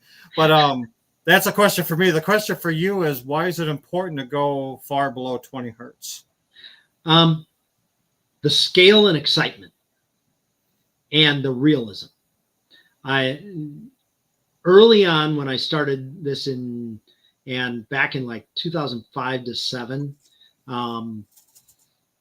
that was kind of middle of when even, I had experienced a lot of really deep bass doing stuff with the stuff from Servo Drive and others, and even some, those the Martin Logan statement speakers. Those were just some, it's what 16, 12-inch woofers sealed on some big power amps in a room, and getting that, it just opened up and made the same listening level sound more real, more exciting, and bigger scale. And this kind of circles back to where I was joking about what Stephen looked at on some of the stuff with what's in a kick drum. And the interesting thing about the spectrum of like a kick drum or a big percussive bass hit is that it's kind of a band of noise. So it's like shaped noise kind of, and it just boom and falls down. And the decay of it, and that gives you some of the sounds. But the energy in there will ramp up on the bottom. And a lot of those do peak in like the 30, 40 hertz range. But if you look, it keeps tapering down way into like the 10 hertz range. And this is real percussive instruments, not just special effects. So, you slam a car door and there is a sound to that. And it adds realism to it when you add that component. When you take in the extreme case, if you think of bookshelf speakers, when they make a little tiny bookshelf sound like it has a lot of bass, the way they do that is actually boosting up the range in like the 80 to 200 hertz range. And they kind of make up for what's not there. A similar thing happens when you go down to like 20, you can and it hard cuts off. You can kind of ramp up that bass and get it to get really exciting. The moment you suddenly extend that out all the way down below 10, you actually get a sense of more loudness without quite as much rise. And it's just more exciting. Perceptually, there, we can actually hear tone or difference of pitch down. I think they've said down. Others smarter than me have told me it's down in the 16 hertz range, but you can easily hear and experience way down low. And feel. Yeah, you feel it, and there's multiple aspects going on. One of them is, prehistoric fight or flight type stuff. Anything that makes that type of energy is usually big and heavy or a large explosion. So when when you have something creating that, it gets your attention one way or another, kind of a heightened sense of experience. And then if you even look at our hearing threshold, it's hard to interpret it from glancing at those curves that everybody sees for the equal loudness curves. But if you look at them differently than the shape of the curve, where we're less sensitive at the base, and instead you realize that each one of those curves represents what SPL level sounds the same loudness to our ear. And at 1 kilohertz, that's where it's kind of indexed that each one of those lines is usually 10 fons, or one, which is, kind of a doubling of loudness, of subjective loudness, at 1 kilohertz. The interesting thing is, while you have to get much louder before you can perceive it as sound down low, once you're above that threshold, those curves get really close together. So doubling of loudness down at 15 hertz is not 10 dB. It's like 6 or 5. And, I'm sure you've noticed when you're up at the high playback levels, and you've got a really intense basing, going up another 2 or 3 dB is not subtle. Oh, no, definitely not. No, when you're at reference or, going to +3 or up the sub level by that amount, it's, now when you're at much lower levels, you don't really notice it. Mm-hmm. That difference isn't on that scale, but those curves compress. So, you get down to 10 hertz and really high in level, and 3 dB sounds twice as loud. Well, yeah. Well, and am I thinking of the math right? Is if I'm using 10,000 watts at 10 hertz, if I'm going up 3 dB, now I'm using 20,000 watts. Right. But the other part of that is you actually, if you just look at it as doubling subwoofers is your 6 dB, once you reach a threshold of audibility down there, usually the target is to get capability above like 110. That's where it really gets useful. And as you go more, obviously it's more useful. If we had our way, we'd prefer to have 125 at the seat set rooms. Maybe that's a good start. Maybe 130 in that. Yes. And then there's cases like you. But once you get over that threshold in the 100-ish dB range, every time you double subwoofers, you get a big subjective add. So when you go to 2 and when you go to 4, that jump each time feels like double the loudness. And you're like, well, 6 dB isn't double the loudness. Well, down there it is, once you're loud enough. So there's all those things. The biggest thing to me is that extra deep frequency makes it sound more real. You don't have to hype up the 25 to 40 to 35 hertz range as much. And it when it's in balance, it actually makes the system sound cleaner and less boomy or other things like that.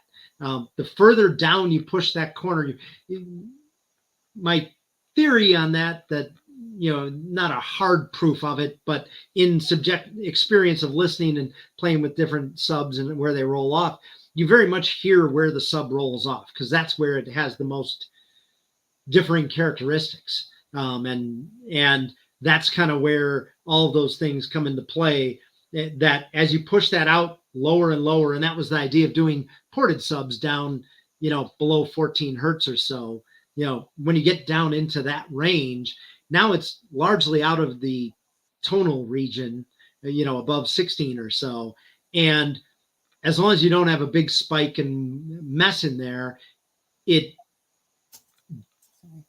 ends up sounding actually much cleaner by having that.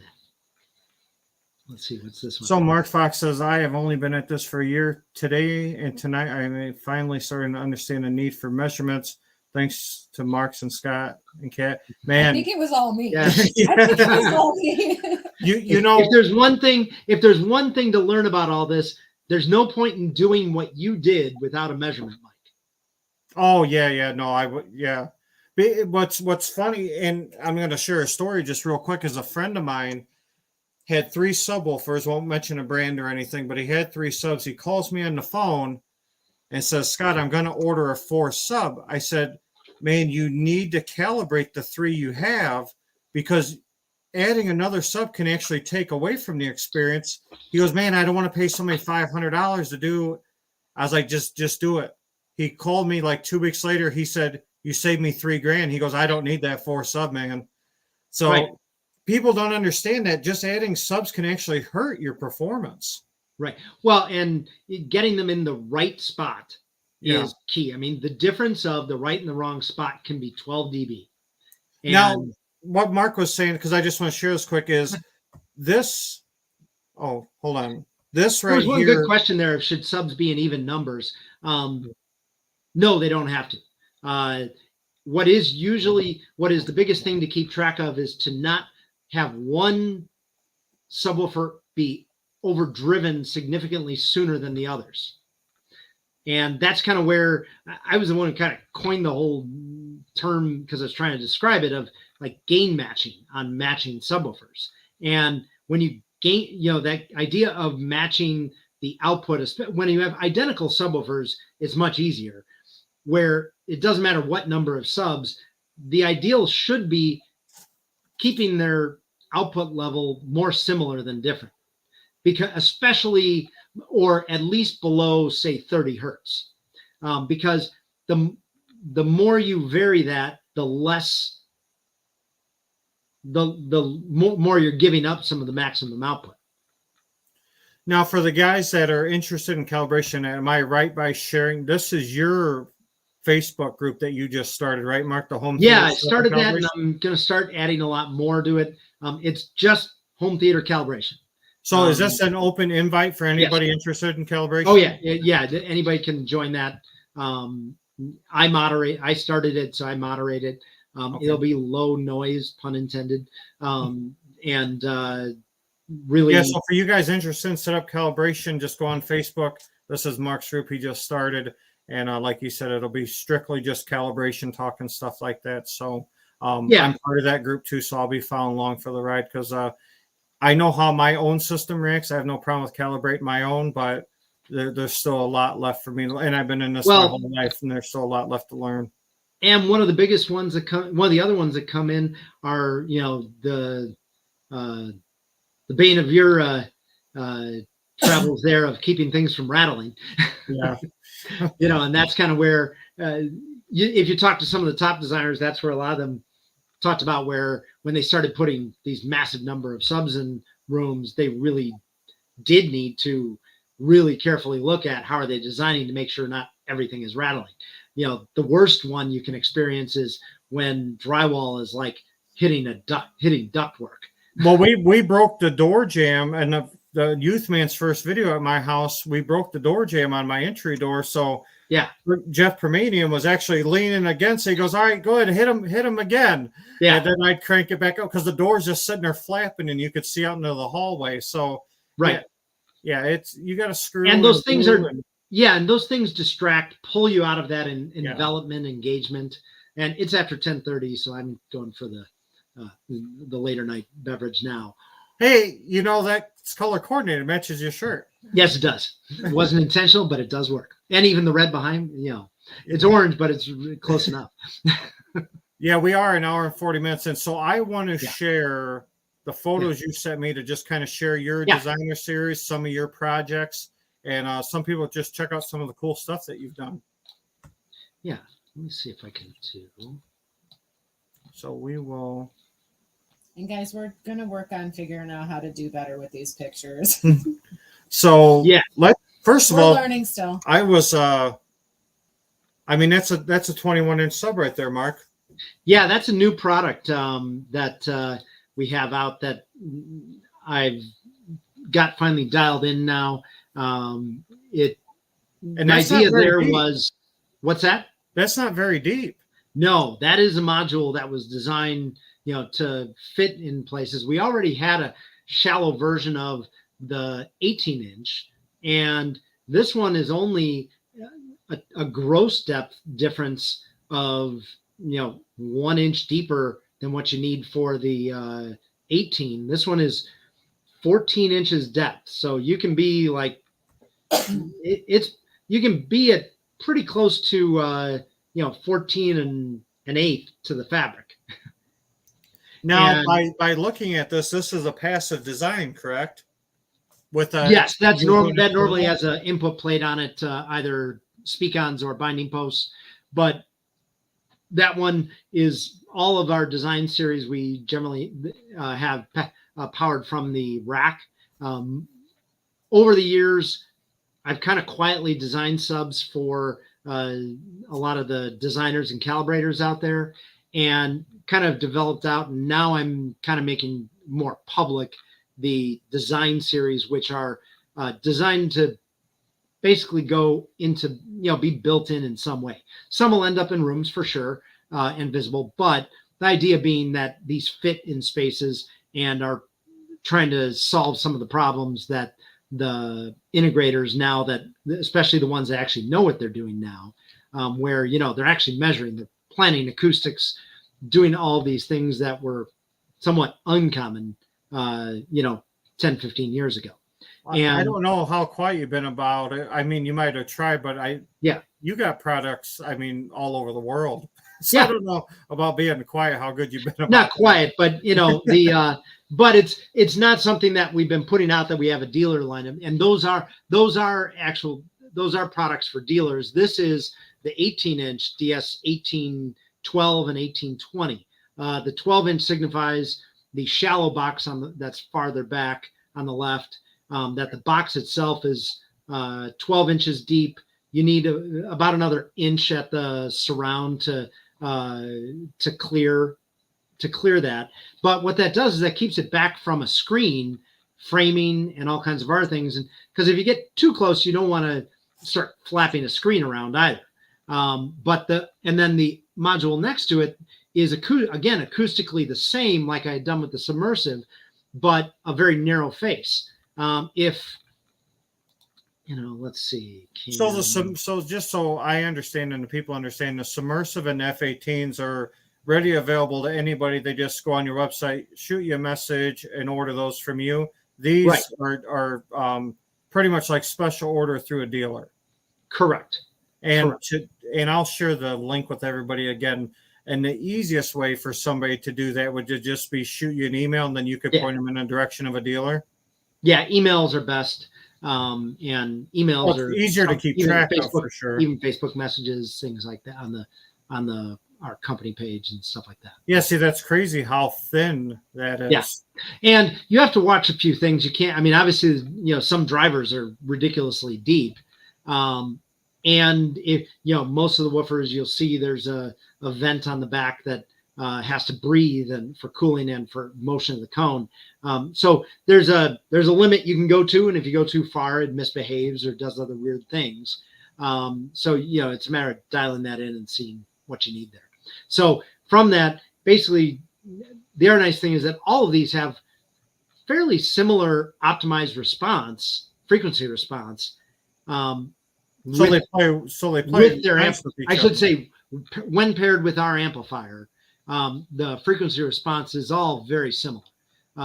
They're some of the bigger ones have a native response that where the low frequency adjust knob at 12 o'clock extends a little deeper because we expect those to go in bigger rooms. This one we'll show in a second. Let me get to this one in a second. But if you're looking at you know, even some of the new ones that we have coming that I don't have pictures of there because the first ones are getting run now. We have a dual 12-inch that's only 8 inches deep, and a dual 10-inch that's only 6.5 inches. And the nice thing is, while you pay more to make it really small like that, just because there's, you know, the smaller drivers don't get dramatically less expensive, and you still have to build a box and everything else around it. They don't get that much cheaper. But we can do that shallow depth. And when you put a few of them in, you get the same experience as that system. If you go back to the one you just had real quick. Oh, sorry. Like this one? So this is a system that's off in Cambodia across the globe. I want to go check it out. Yeah. It's an unknown location. I don't know where it is. Yeah. And this is, you know, well over $1 million room.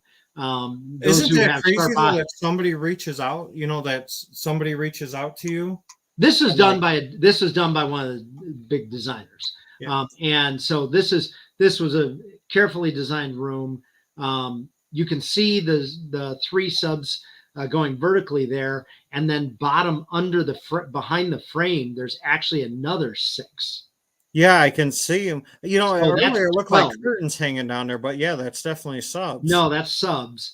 And so what happens is those are used, you know, the array on the front wall is used for modal interaction, and the added ones on the bottom are there to augment the maximum output down at the lowest frequencies.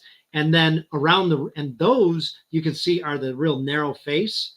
Yeah. Those are the 1820. So they're deeper with the real narrow front profile of only 20 by 20.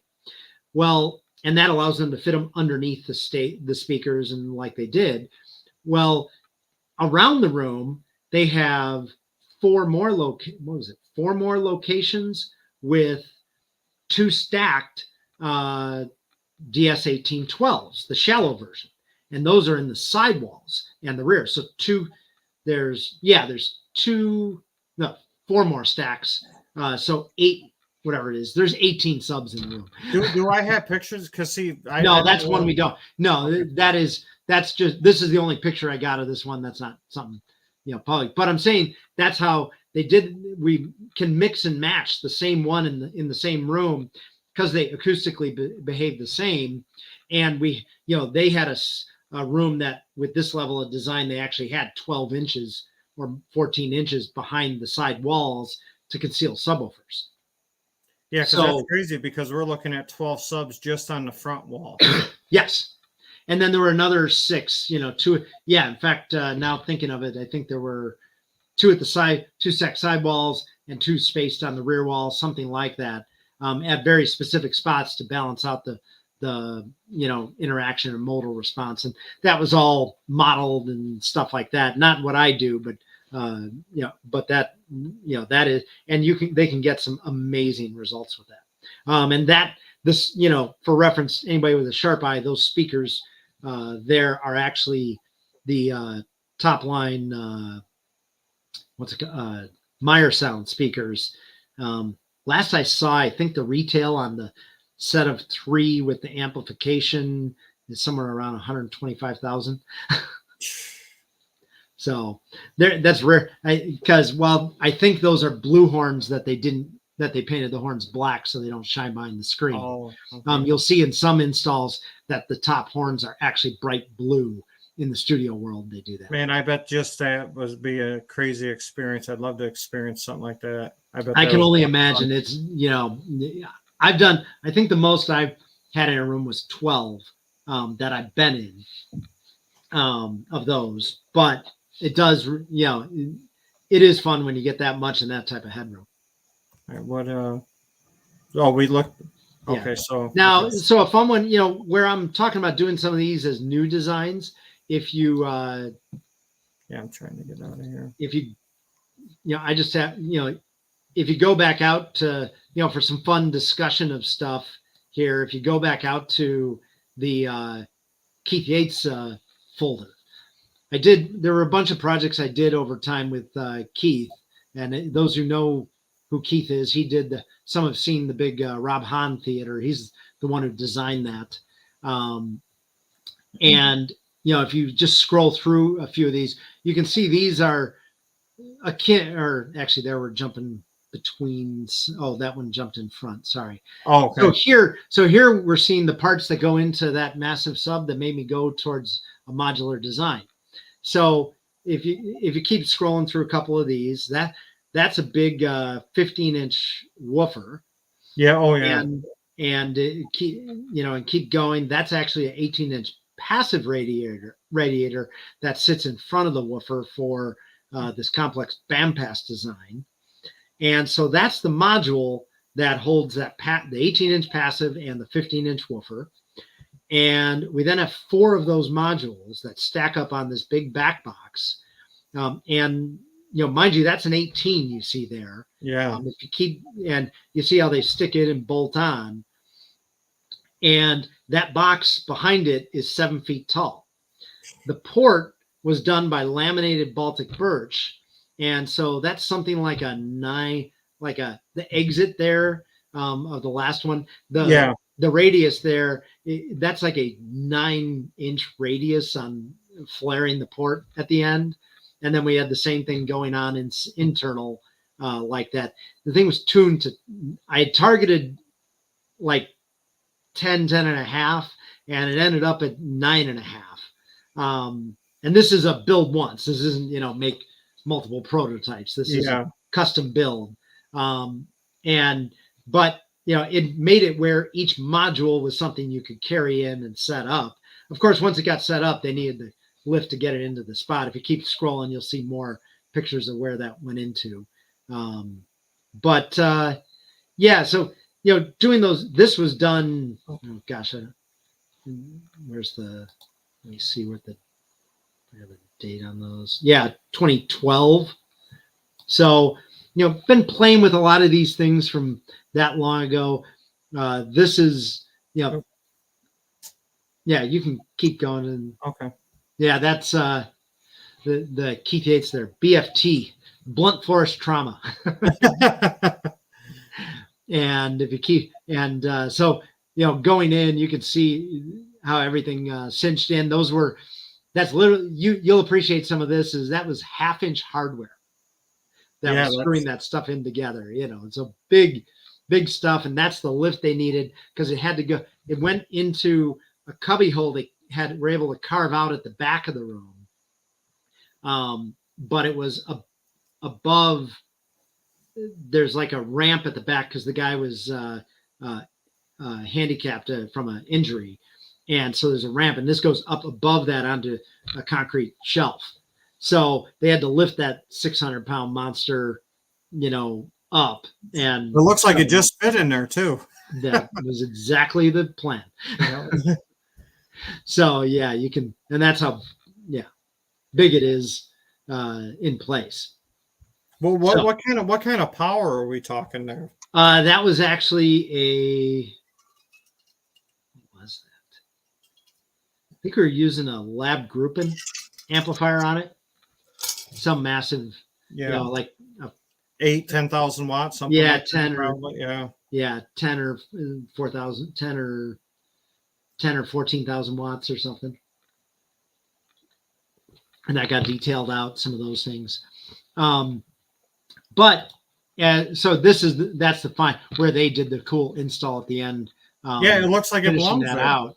Let's see, did I have the other ones there? No, I didn't. I didn't give you some of those. I like your shirt. I make stuff. Yes, still have that shirt. Yeah. My mom found that one for me. That's awesome. But so getting to experience these rooms. I mean, this room. This is a Keith Yates room that the room was, and not just the intensity of what's going on inside and all the acoustic treatment, the sound isolation they do in those, it's NC5 or less.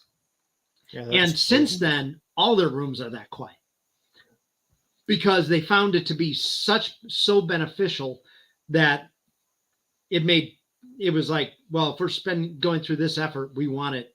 We know how to do it now, and we can do it. And it meets that with the air conditioning up.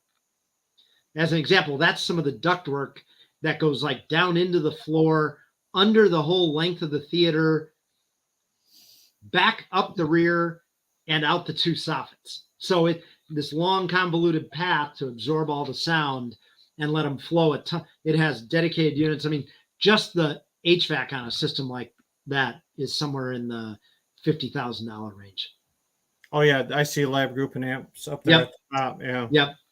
So anyway, let me see. Jesus. What's that? All the Macintosh gear. Yeah, he was a big aficionado of those. So those were powering like all the B&W speakers he used in there.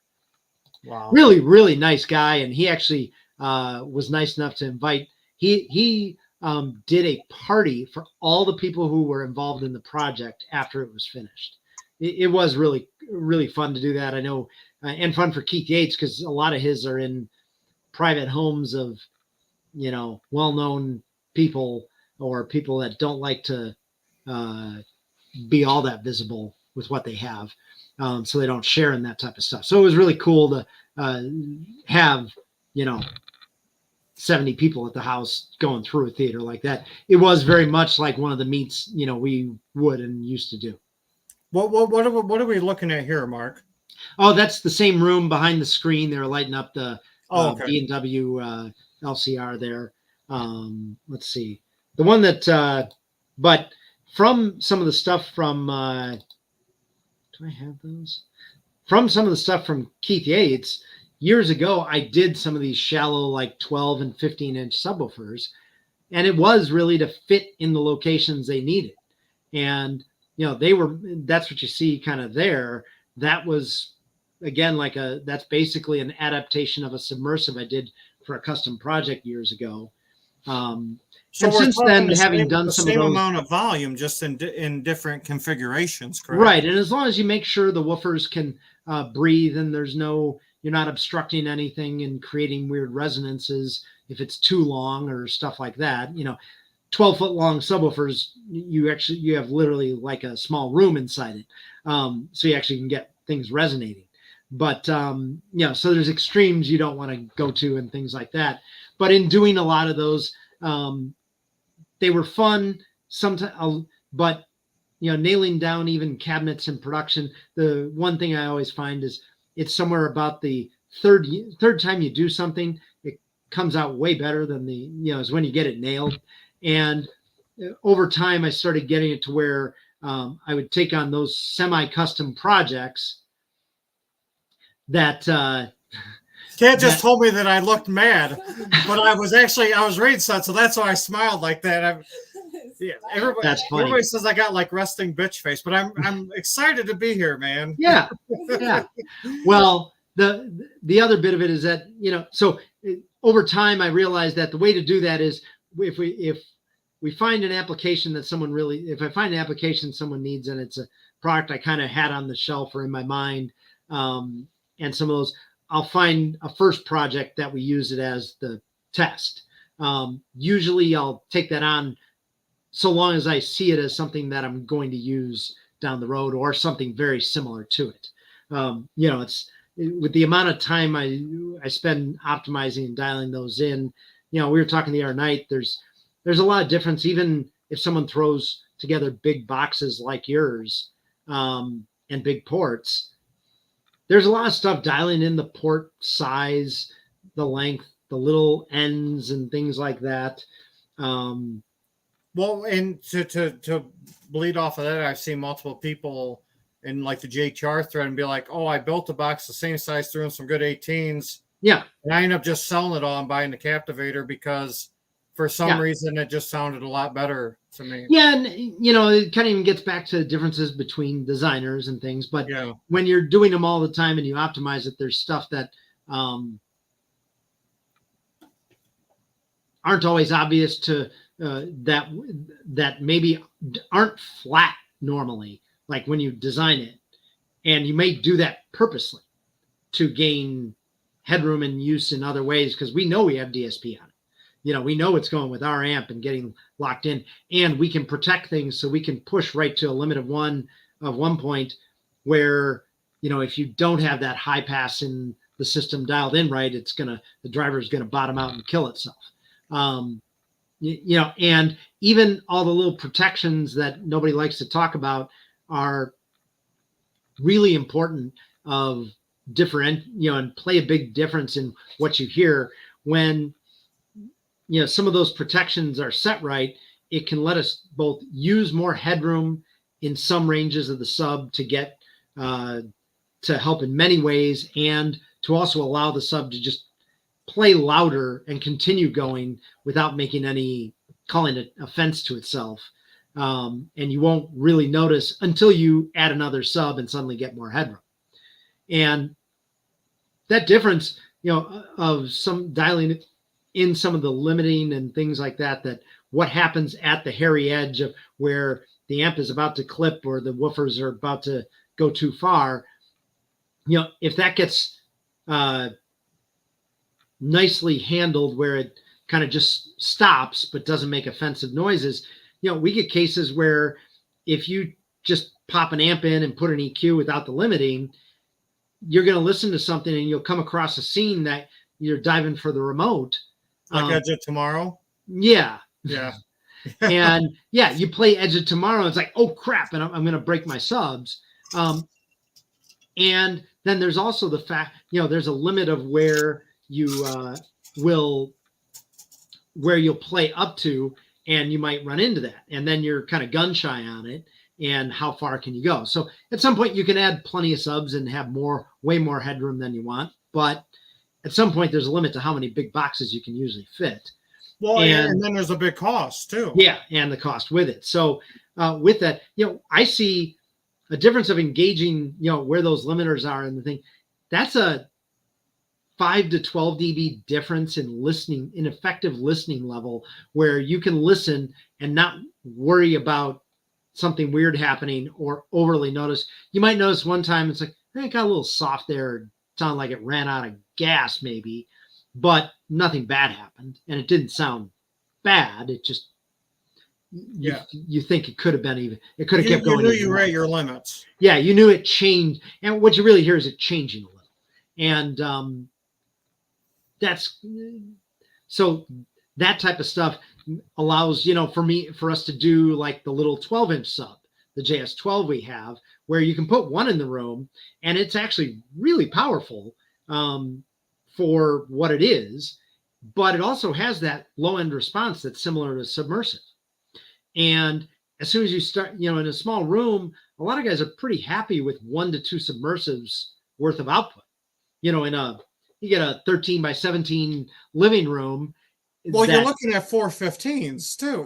Right. Well, I said 1 to 2. A single is usually plenty, but I'm talking who's watching you, and Well, yeah, that group. And if you're looking up Seaton Sound, you're obviously in the bass too. So right. So but that's a point at which they're like, "Damn, this is awesome." But those small rooms, you really do need the location set, because the modes get really strong in those small rigid rooms. In my house, I got plaster walls. It's it might as well be concrete.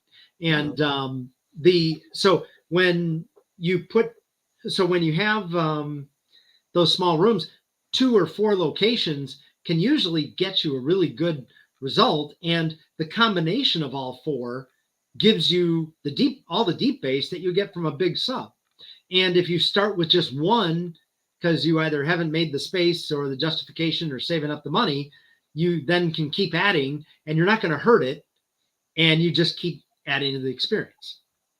Now, I want to take a question, and then we're going to talk lastly about one of the rooms that you're most known for. The question, and this isn't to throw any shade to Dr. Hugh, because I've met him actually twice, and he seemed like a great guy. And I don't know if it's just a difference in philosophy of what you guys making, or just you make a more powerful subber. But Jack was wondering why, if you could explain. I mean, obviously we're not talking down about any companies here, but just how you can explain. Like my initial thought before you answer, Mark, is the HSU V15 single 15-inch driver, and I believe that was like an 800 watt version. If you're looking at submersive, you're looking at dual 15s with more power, right? So you're looking at double the drivers, more power. Definitely more capable. It's a sealed sub. They're going on a big enough box and maximizing the output in the range they have. That sub's kind of comparable to the old MFW 15 I designed for AV123, which was a ported sub, slot port on the bottom. Later, I did an upgrade for it for a turbo kit, because before that company folded and did all the shady crap they did,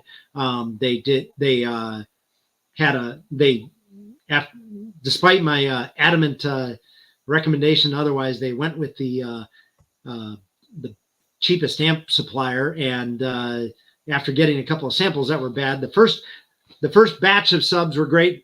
Most of the other amps died, so even after the company failed, I ended up offering a kit to upgrade them. But the thing is, it's a vented 15-inch sub that has a limit of how deep it goes.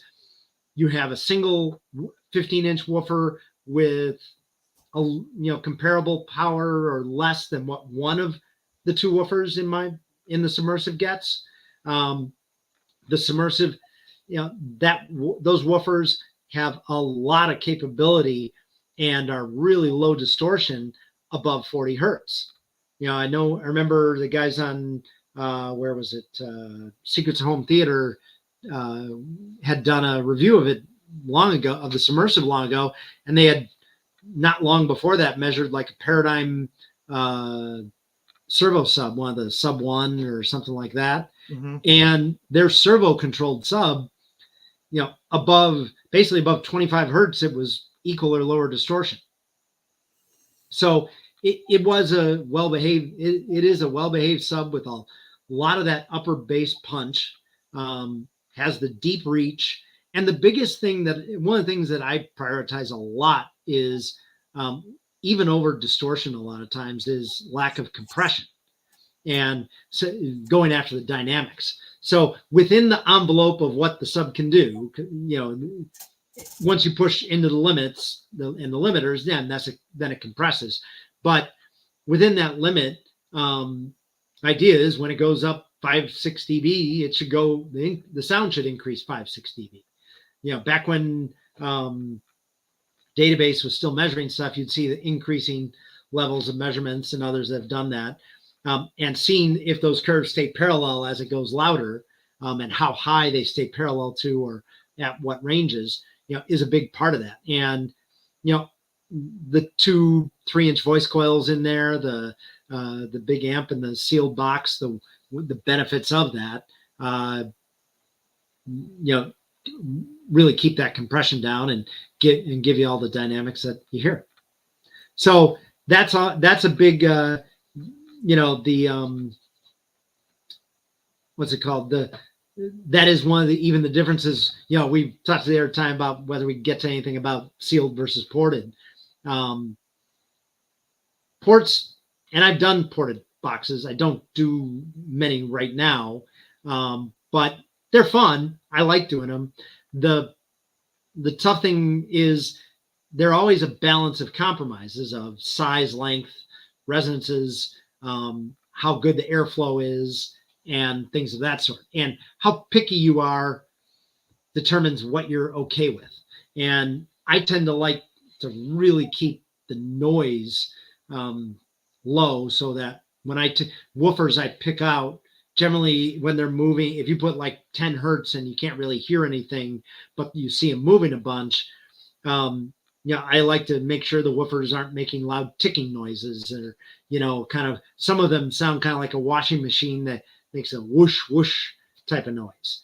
And that type of stuff kind of calls attention when there's really deep bass and not other things. When it comes to the ports, some of the ports, I like the Sue one there with the triangular ports. Those are probably quite good right up to a level, and then they'll start, that triangle shape is not as good as, say, a round port or a square one. It fits in the box nicely and does some cool stuff to give them big enough area, but there's many different ways to do it. And at some point you make balance of trade-offs of output versus what happens at the highest level. Comparatively, you look at the stuff that Jeff does. Jeff has his ports designed really well to not compress much, and the way he does his does a very gradual onset of compression, right up to the limit. There's others, like the way some of the papers and stuff like JBL and some of the really flared ports, those have an interesting bit where they're more of a hard limit. They'll be really good, really good, really good, and then they kind of compress off. Whereas, and you end up limiting how much you can get out of those, and they just stop really moving. We've all seen how much, airflow can come out of some of the big low tune subs. The sealed subs, and I should say with the ports, it's a high order system. So every time and what that really means is by having the resonance of the port, the woofer operation, you have kind of 2 parts that you're trying to balance out into a smooth response. And when anything in the system goes nonlinear, so you push a woofer past its linear range, or it heats up, or too much current through it, or the port starts choking, one of those points start changing and get out of balance. So in effect, when you go to lots of band passes like they see in car audio and some other thing, and ported boxes versus sealed boxes. Each one of those, so the port and the driver are kind of like points that move. And so you have more points moving as things go nonlinear, and you can see you got to get a really linear driver to get the extreme output and drive the ports the way they do and behave well. The sealed boxes, even as they start to distort some, they tend to have very subtle changes in response shape, and you don't see the port changing a lot or the driver range changing a lot. And so they kind of stay very parallel. You'll get more distortion. You will get more distortion in general below, at the lowest frequencies, because you have more driver motion and you're usually keeping somewhat of a small box unless you're doing something just closet size. And then you're starting to reach the limits of the driver, I imagine, too. Yeah, and then you're always within the excursion displacement limits. And whether it's, a bunch of 10-inch woofers or a big 32-inch woofer, it really just comes down to how much air you're moving. I've had guys say like, oh, the little small drivers, we have all this super tight base, this and that. And it really all comes down to the alignment, the box, the driver parameters. I pointed out someone was talking about a line source box that had like not 8 or 12 6.5 in it. Sounds so detailed and dynamic and all this stuff. And it did. And it was. They performed well. And what I did there is I went and did the quick math on, added up all the cone area, added up the size of the voice coils, to figure out what kind of surface area you have, and then looked at the motor that's in there. And lo and behold, you had something that looked very much like a pair of very capable Pro 15-inch woofers. So Pro 15-inch woofers that are fairly efficient, pretty dynamic, and would end up having like a gradual roll off on the bottom end are exactly going to sound that way. We don't generally do stuff. We wouldn't do stuff like that just for the subs necessarily. But meanwhile, a really big box that's, that has a, sealed box with a really low resonance is going to be more linear, less compression down at lowest frequencies. I get the questions between the submersive and the F-18, and the first difference is that the F-18 is a newer driver with uses a newer driver and more distortion lowering efforts to get big excursion and keep the distortion down. So it has more output from a similar box below like 25 and a little lower distortion. But above 35 hertz, the single submersive with 215s actually can play louder.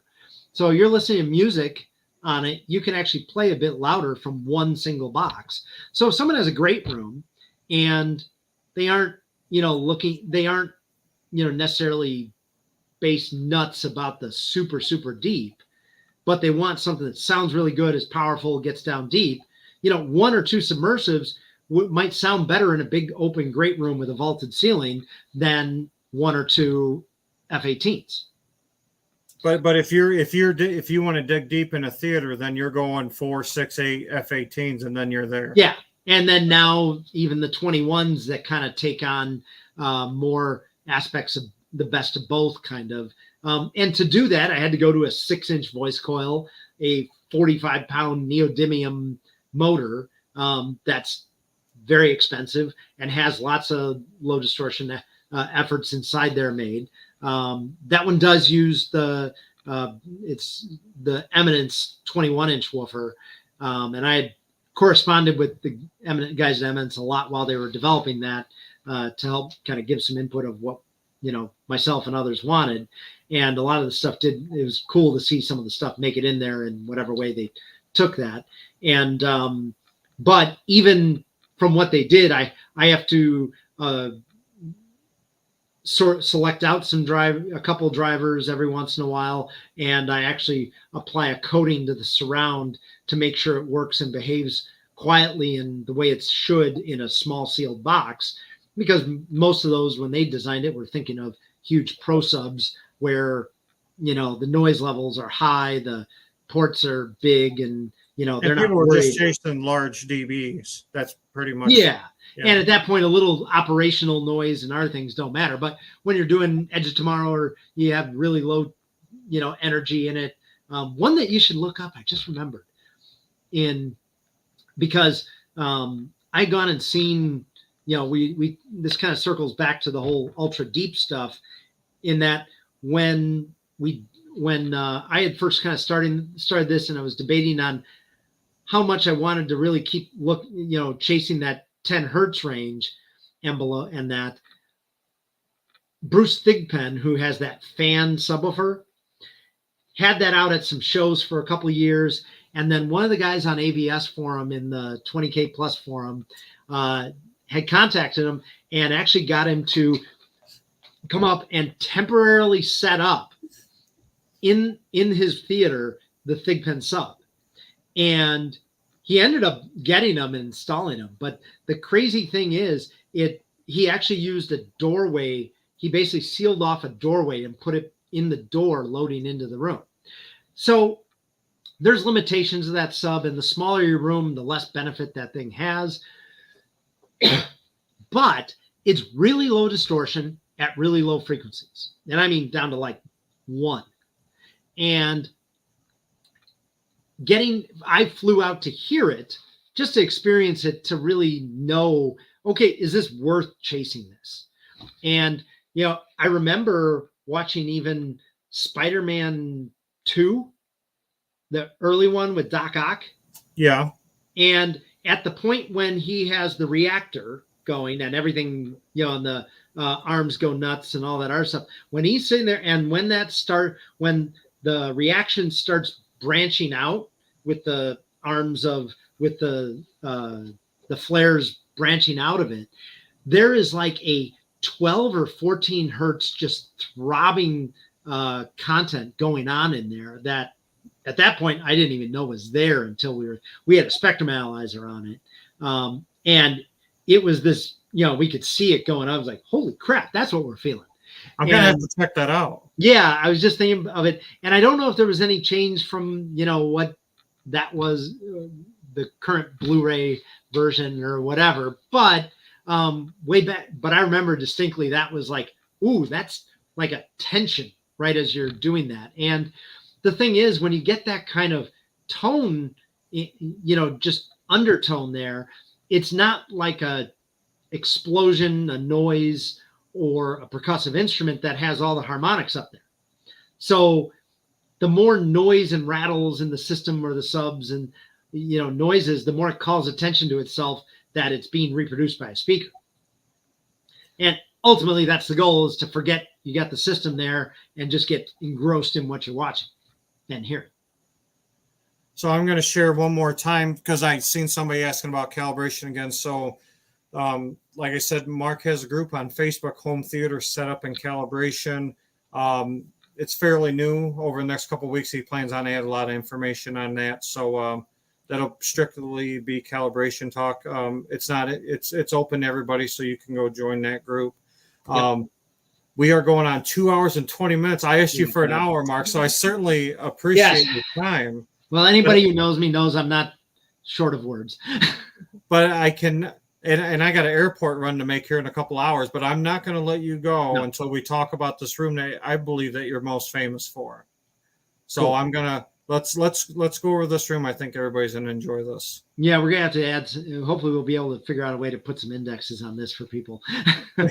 So I mean, yeah, why don't you had your hands all over this room. What are we looking at here? So the quick review, I'll make it quicker than the long story, but this is a couple who I met while slaving at the stereo store I first worked at, and sold them some speakers that went into their previous home basement, open basement, cool setup, big rear projection TV to date it, and then helped myself and another friend that I worked with at the time help build them a second room where we, created a real dedicated theater in that basement. Then I lost touch, and a good friend of mine was still taking care of them when they built the new home. They built a 20 by 30 by 12 foot shell for this room.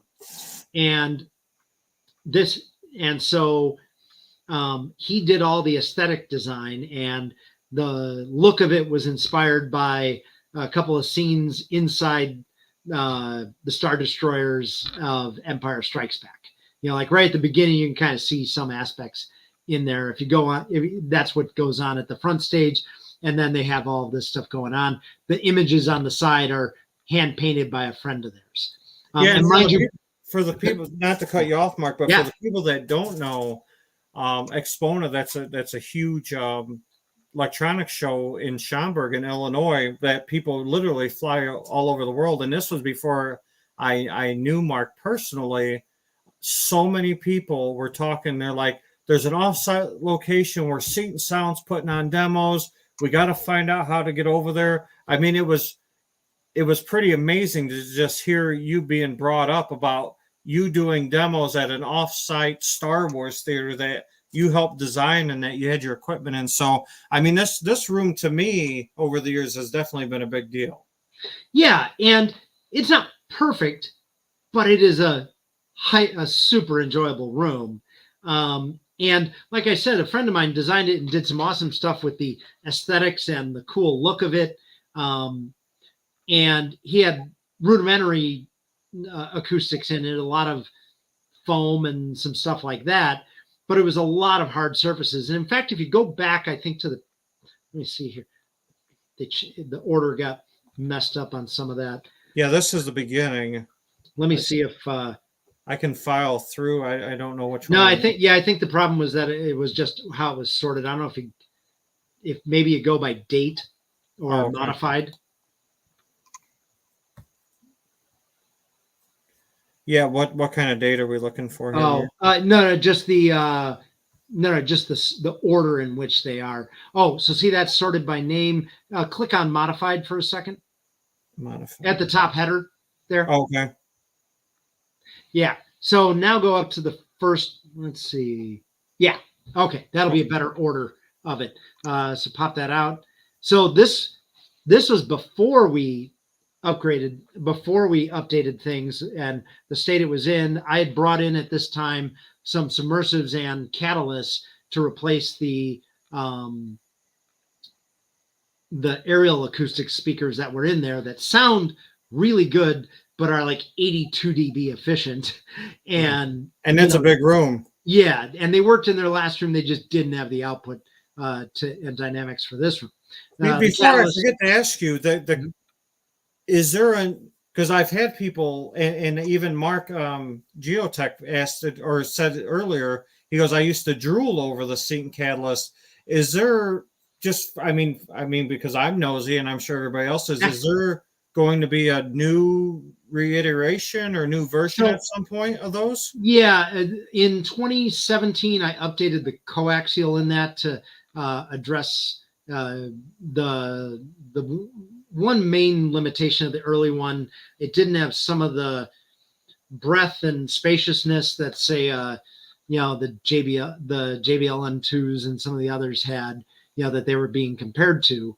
And it got a level of refinement with the newer coax. And then also that gave me an opportunity to reattack the whole crossover on it to polish it up. But that's going to get a redesign for more of a behind a baffle wall implementation. And we're going to make it where we can do it bi-amped instead of tri-amped. When the amp was in the back of the speaker, by the time I put in the parts to make the net to passively do the mid and the tweeter, it was about the same. It wasn't much more to add have an additional amplifier. But when we put the amplifiers in the rack, we can, it's much easier to run 2 channels than it is 3 per speaker. Yeah. And we can do enough in the DSP that there's not really any significant trade-off between that. And keeping that bi-amped makes a big difference, but we can do some nice things to do that. So it's going to be a package that'll sync into a baffle wall easier or just set on a shelf, and then have amplification in the rack. So everybody knows there is a new version of a Catalyst in the making, pretty much. Yeah, and we have a new generation of amps that can drop into them now. We had been a little slow on those because I had seen, I did use the first ones locally and like this and some others, and we caught one or two issues in the amps that just weren't quite right yet. And they finally have them now where I'm confident shipping them out. Because one of the problems is that customers, overseas and like Australia and elsewhere, and you get an expensive amp over there, and suddenly something dies. It's a bigger deal than when it's a 45-minute drive away. Okay, so I'm going to cycle through. So this was when we had stripped things out. That stage at the front, that bit at the front is actually covering over the pits, and they actually had that made for the room because like once or twice a year they do a fundraiser event and have live musicians play in the room. Wow. And so that's what they use as a stage. So we put it up there to protect the lower area and to let us work at the front. So this is after this was after we took down the wall. I think if you go forward a couple pictures, let me see. Yeah, just keep going there. You can see where it ends up. What I was trying to show was what we did with all the before. There's a I keep forgetting I can't click that. So we're looking at 3 Catalysts here, and then there would have been 2 818. Yeah, you'll see that in a moment. Okay. So those cavities, so there you see everything installed, and we have some lights back there hidden it. The guy standing on the ladder is about 6'2". So what we have there is the left, center, right. There's a cavity for each catalyst, and then a build out because there's about 3 feet, or no, there's almost 4 feet behind that front wall, kind of the area behind there. And so we built out the back boxes to contain the speakers for them to slide in. And then we added, 7 inches of acoustic treatment on the front wall. So on the front and the rear wall, we went from a couple 2 inches of foam to having 7 inches of rock wool and face material on top of that held everything in place. So if you keep going, scrolling from a little more, you can see more. That's the finished product. Keep going. It's crazy, the behind the scenes, for people that just walk in that room and go, oh, that looks cool. I mean, the amount of engineering and work and time and money that goes into that is unbelievable. Yes. And where did I not include that picture in there? Darn. So if you go all the way, you can see all the way to the end there, but if you go back to like the one with me, one of the ones where it was stripped down and you just saw the stage. Let's keep going there. More. Think like that there. one? Go back one. No, it's the one you just showed. So yeah, no, I was right. You were right. Back one. So you can see some of what's going on there, but behind the ladders and other things, but all of these areas we ended up cutting out. In fact, darn, let me see if I can, this is annoying because I have the. You know what you want us to see. Yeah. So it's tough to show, but basically I think a good one would actually be to show the finished. Yeah. Go all the way down to the one with either me or without me in the picture. So you've seen that, but like okay. So there, but now behind the pictures, we have additional acoustic. There's rock wool stuffed in there. On the bottom, those black panels that were there were hard between there. Were a hard wood behind there, MDF, And so we cut those open. And so there's like at places like 18 inches or more of space behind there. So we ended up putting, a couple layers of dense acoustic treatment there. There was a material they used and also rock wool. And it was kind of like a synthetic fiberglass. And there, and even on the columns that you see going up and down, the black columns, those have some speakers in them, but they also have the lower area fully cut out with the open treatment there. So what we're able to do is add a lot of resistive points to let the room breathe into those spaces created by the shape of the room. And that ended up greatly reducing that ringing in the lower mid bass that just kind of rolls around forever in a really rigid room.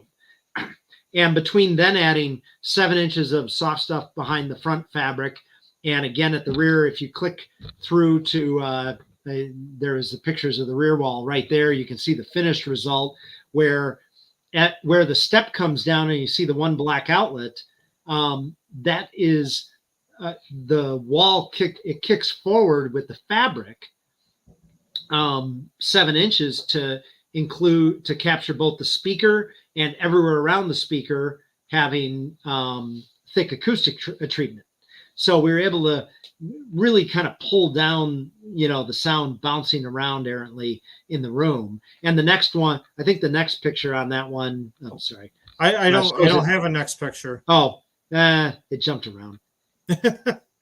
Yeah, it changed up order. One of these days I'll figure out how I can, well, I know how, but I'd have to order those better with names and stuff when we have more time to set it up. But yeah, this room was it was a lot of fun. They went from a 7.1 system to going full Atmos in there. The 18-inch subs behind the screen there and the big catalyst, and then we had upgraded them at the same time from a 10-foot wide screen to a 14-foot wide screen. And are the catalysts to this day still being used in that room? Yeah, the catalysts are there. And then actually this last, I think it was early this year, I had hooked them up with someone and I ended up helping them get a new projector installed. They had basically a Lumagen processor on a JVC projector that was still the 4K E-Shift. Mm-hmm. And that was one of the ones that was badged as the Wolf projectors. But the nice thing was we were able to save the Lumagen and update it and use it for the current cool things it can do, and got them the NZ9 JVC, and that can really light that thing up now and looks really, really good. Okay. Well, Mark, 2.5 hours, buddy. I think we're good. Yeah, we have. So just so everybody knows, because there were some questions and comments going through that unfortunately we couldn't get to, and I appreciate Mark's time for coming on here. I'm new in the podcast scene, and Mark's been in business for a long time, so for him to take time out to entertain us and answer some questions and hang out.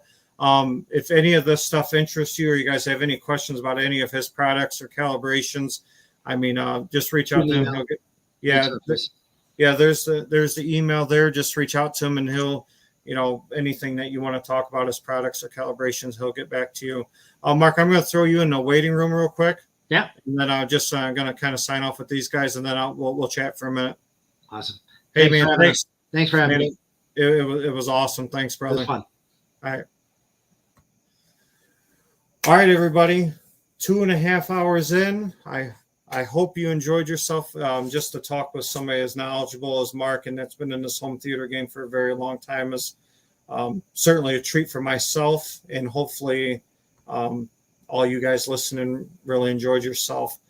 Next week, I'm going to go through some stuff just with my room, because I got some more special guests lined up, but I just want to take next week to hang out with everybody for an hour and take some questions from you guys and just some stuff that I had going on in my room, just questions I've got over the last couple of weeks, try to answer that and just kind of do a one-on-one with you guys. Next Wednesday night, the podcast that me and Kat share together, we're going to be talking about Mexico, stuff like that. If you haven't subscribed, please do. Send us an email. We're still doing Race to 1,000 subscribers. Doing some cool giveaways when we reach that. No BS giveaways. Random name generators, going to do it live. A couple of Visa gift cards for $100, some Apple AirPods. So subscribe to the channel. Shoot us an email, livingitwithscottcat@gmail.com. And thanks for spending your Friday night with us. And I'll see you guys next week. Enjoy your weekend. Thank you.